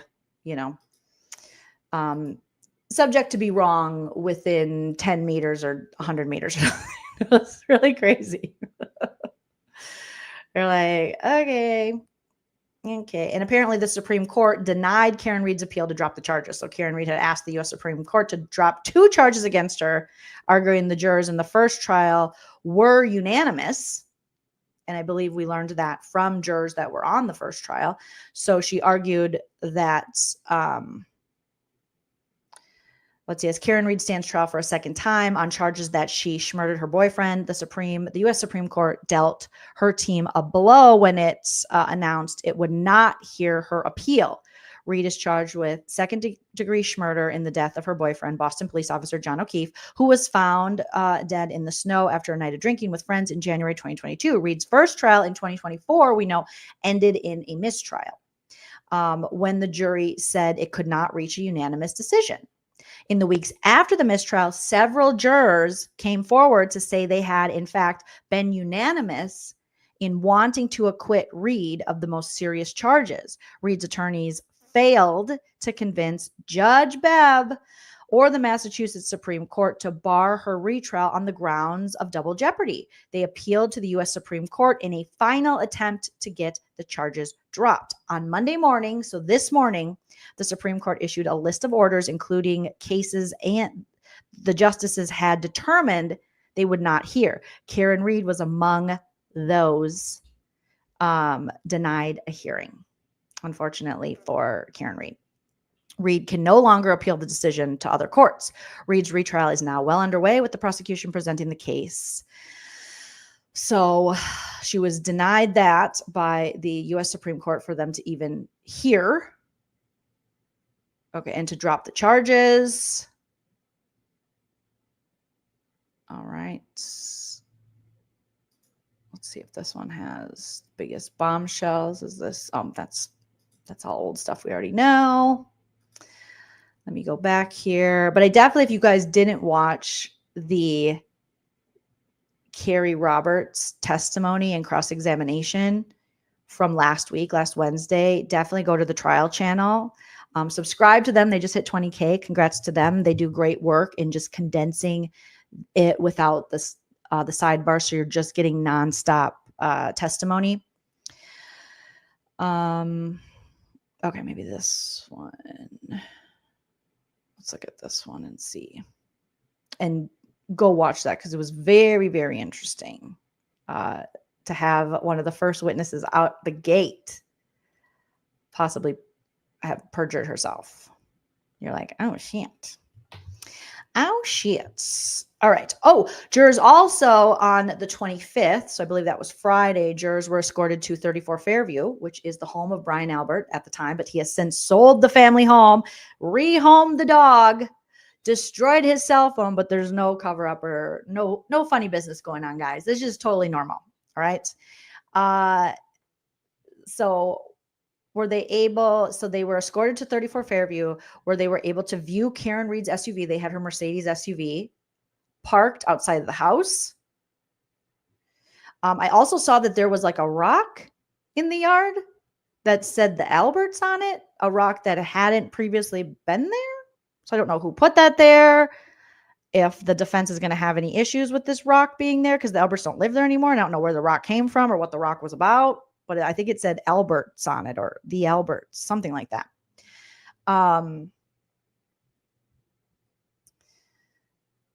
So they took a little field trip. Jurors returned from the view to hear testimony from Dr. Gary Fowler, who served as the pathologist and lab director at Good Samaritan Hospital in 2022. He testified that Read's blood alcohol test measured 93 milligrams per whatever. So 0.93. The legal limit is 0.08. So it was 0.093, where the legal limit is 0.08 blood alcohol. On cross by defense attorney Elizabeth Little, he conceded a serum blood test performed at the hospital is different from a whole blood test, the standard used in forensic testing. But Fowler said the serum test is comparable in accuracy, though he conceded that he did not factor in Karen Read's MS and anemia conditions that could potentially affect results. We had Jason Decker, which was an interesting testimony. There was a paramedic who, along with Daniel Whitley, was tasked with taking Karen Read to the hospital for a psych evaluation, because when they found John O'Keefe at 34 Fairview, she had made some comments. She had called her dad, and it's like she doesn't want to live if John is dead. And so the dad contacted the police. The police contacted the paramedics on site, and they took her in for a psych eval. And she was just like down the hall from where they ultimately brought John O'Keefe's body. So that was a whole thing.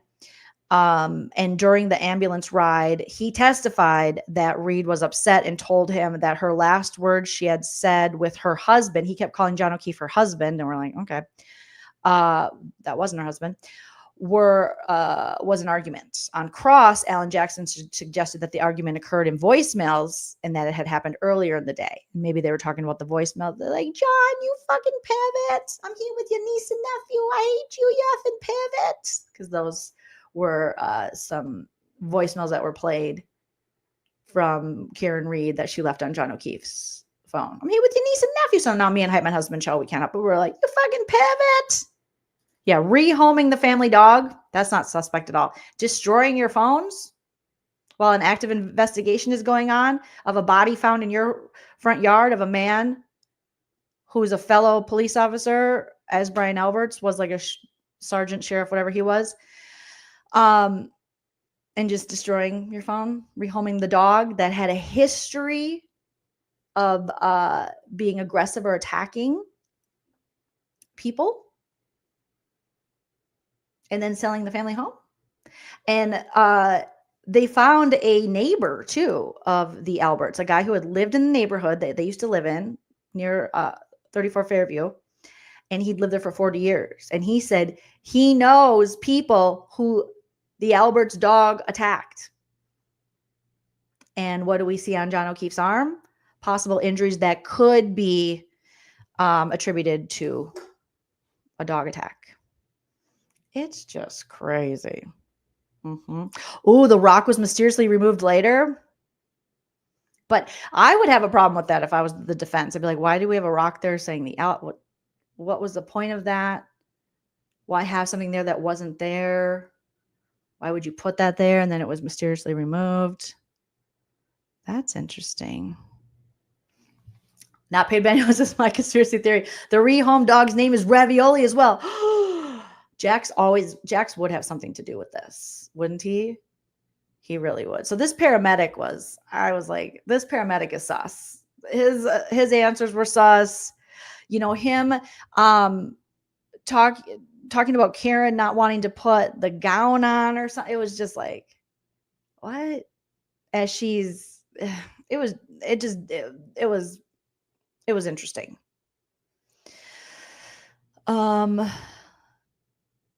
Then we had on the 24th, Special Prosecutor Hank Brennan introduced dozens of texts which appeared to show John O'Keefe and Karen Read in the throes of an argument hours before she allegedly struck him with her vehicle and left him out to die in the cold. Texts exchanged between them on the afternoon of January 28, 2022 suggest the relationship was rocky. In one text, Read asks O'Keefe, "Tell me if you're interested in someone else. Can't think of any other reason you've been like this." He responds, "Nope," followed by, "Things haven't been great between us for a while. Ever consider that?" In another text, John O'Keefe writes, "Sick of always arguing and fighting. It's been weekly for several months now. So yeah, I'm not as quick to jump back into being lovey-dovey as you are apparently."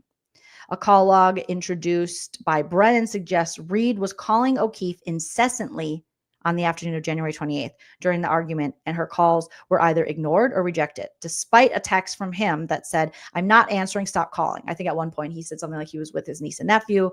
He didn't want to talk, couldn't talk.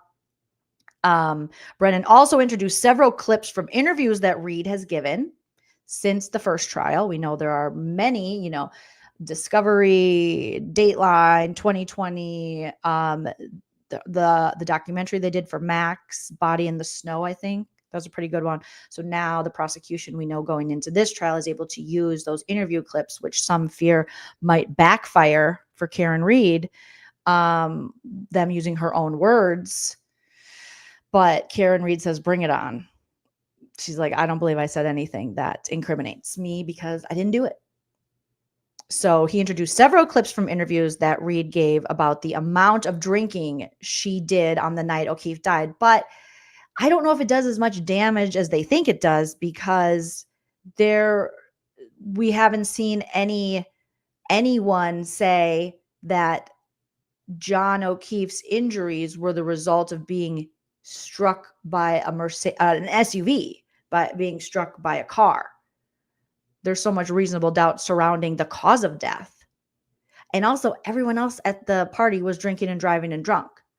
So who's to say, the amount of alcohol they consumed could have played a part in a different cause of death for John O'Keefe. So it's just, had they had a medical examiner, had they had someone who could say, yes, his injuries appear to be that they were due to being struck by an automobile, that'd be a different story. You'd be like, oh shit, this doesn't look good for Karen Read, because she was drunk and driving the car. But since they have not confirmed that, it's like, but they're still going forward with this. So you're just speculating that that's what happened, because there's no proof given in his injuries that indicate that his cause of death would be from being struck by an automobile. But now I think they're changing it to, instead of being hit, it's being clipped. There's just so much that you're like, what? This is not, these jurors have to believe beyond a reasonable doubt. And there's all the reasonable doubts. Pivots. Yeah, I don't know why she called him a pervert. It could be because maybe they had some infidelity issues. Maybe neither of them trusted each other. She was texting with Brian Higgins. It appeared that he was still friends with a lot of ladies he used to date in that town. and they were all in the friend group. And these ladies are very much still in his life, which I think would be weird if my husband was hanging out with all these women from high school and college that he used to date. And I mean, and some of them are like, it's questionable whether or not they could still be in love with the man. There's one lady that's on like every documentary. And I think like she's the one that kind of got away. I don't know. Or maybe she feels she's the one that got away. Silly Goose says, as unlikable as Karen is, I have yet to see any witness that's not an asshole from that town. It seems like everyone in the town is unlikable. And they were all shit-faced, especially all the cops are shit-faced and driving and drinking and driving on the regular.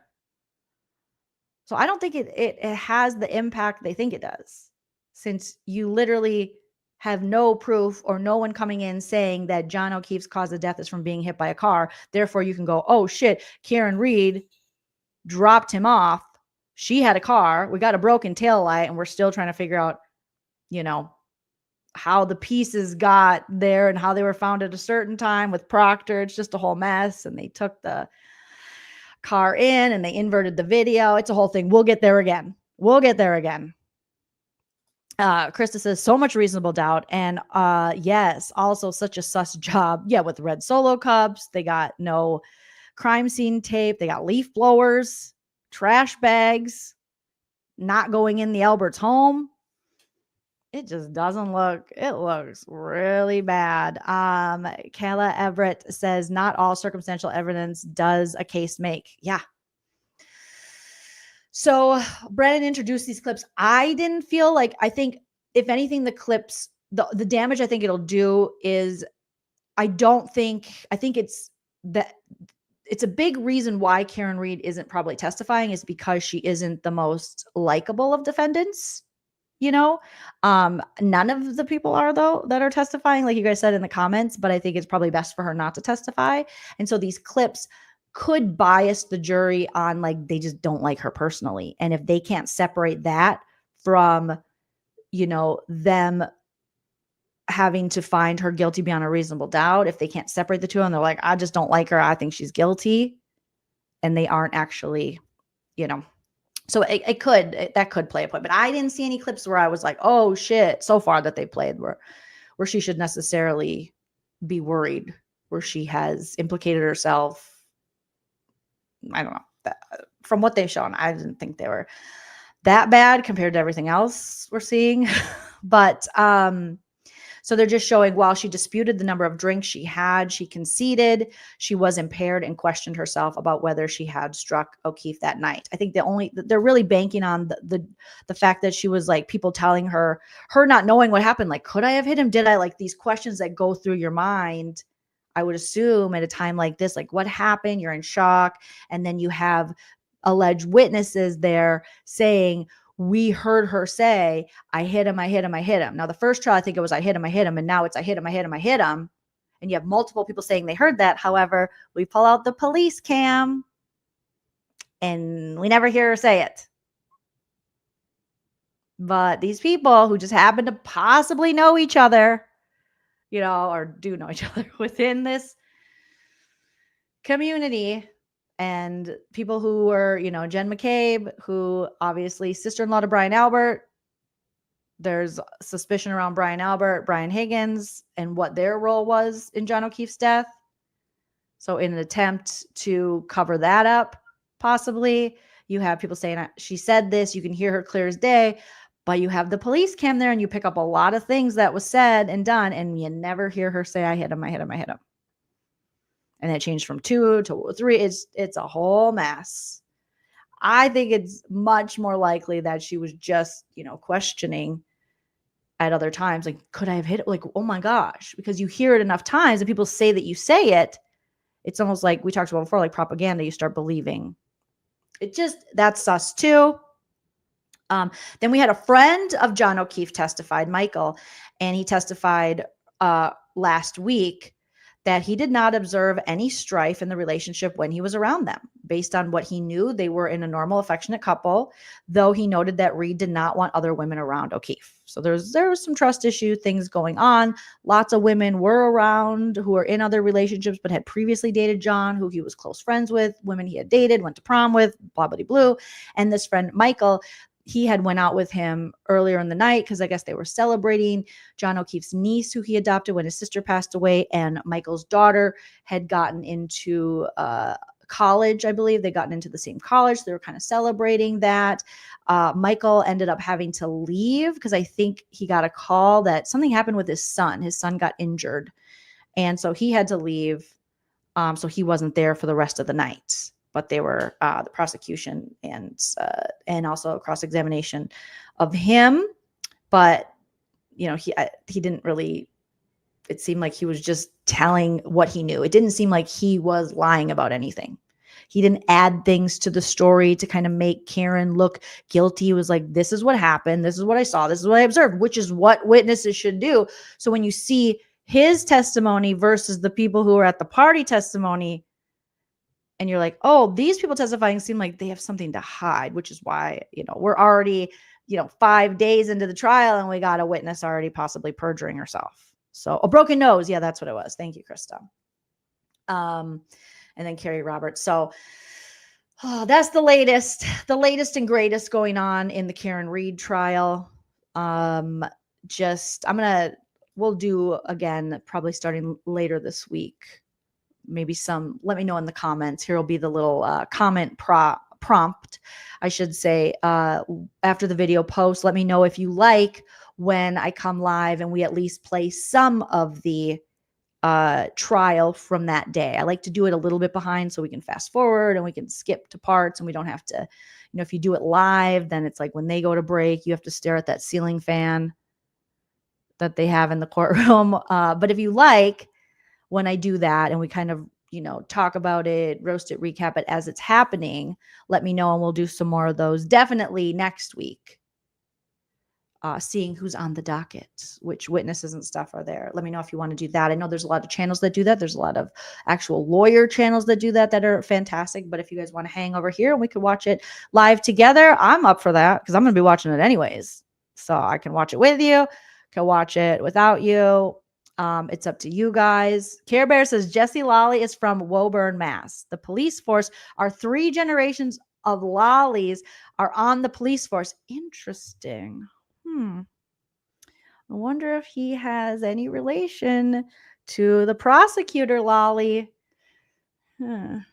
Yes. Michael seemed very sad, very upset. I mean, it was heartbreaking. That's his friend. That was his really good friend. And they're, John's niece and his daughter, very good friends. And he had to, I think, break the news to John's niece, even though he said she might have kind of known. But his testimony was sad. Him, Peggy. It's very different than when you see the people who were at 34 Fairview who just feel like they're hiding something, in my opinion. So Jacqueline says the fact that the Albert sold his childhood home and got rid of the dog immediately after John O'Keefe's death, that's sus. Oh, you were watching today on Megan Cuniff's channel. Hopefully I said her name right. She covers it live. She's a good journalist. And that's a good little tip. I know Emily D. Baker covers it. I know Melanie Little covers it. Those are 2 of the faves I like to watch. Have I watched anyone else cover it live? I'm sure I have. I just can't. Court TV. But yeah, right. Araceli. Yeah, the trauma the poor kids had to go through. It's heartbreaking. And I think with all this possible corruption and all these things going on, it really, and how hard that we saw through the first trial, that they were really trying to pin it on Karen and not investigate all possible, avenues in which are all possible suspects. It takes away from truly getting justice for the O'Keefe family and getting justice for John O'Keefe, that's heartbreaking. And knowing that this particular area and these police officers have been allegedly involved in other very nefarious alleged cover-ups and things doesn't help.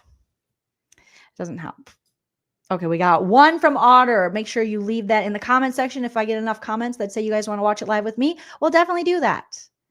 And we can, since we're going to watch it, let's watch it together. But you guys are all beautiful pumpkin spice babies, and I appreciate each and every one of you. Shout out to all my super chatters today. I appreciate you guys so much. Liz S., Evelyn, Pamela B., Indiana Girl, Jules, and Chickenhead PK, Dorkface Neely. Shout out to my mods. You're wonderful. My members, everyone joining us here live, and all those on the replay crew. Make sure to smash that like, comment after the video post. Follow me on social media if you're not already at joleenlunzer, Instagram, TikTok. And until next time, enjoy yourself. It's later than you think. Bye.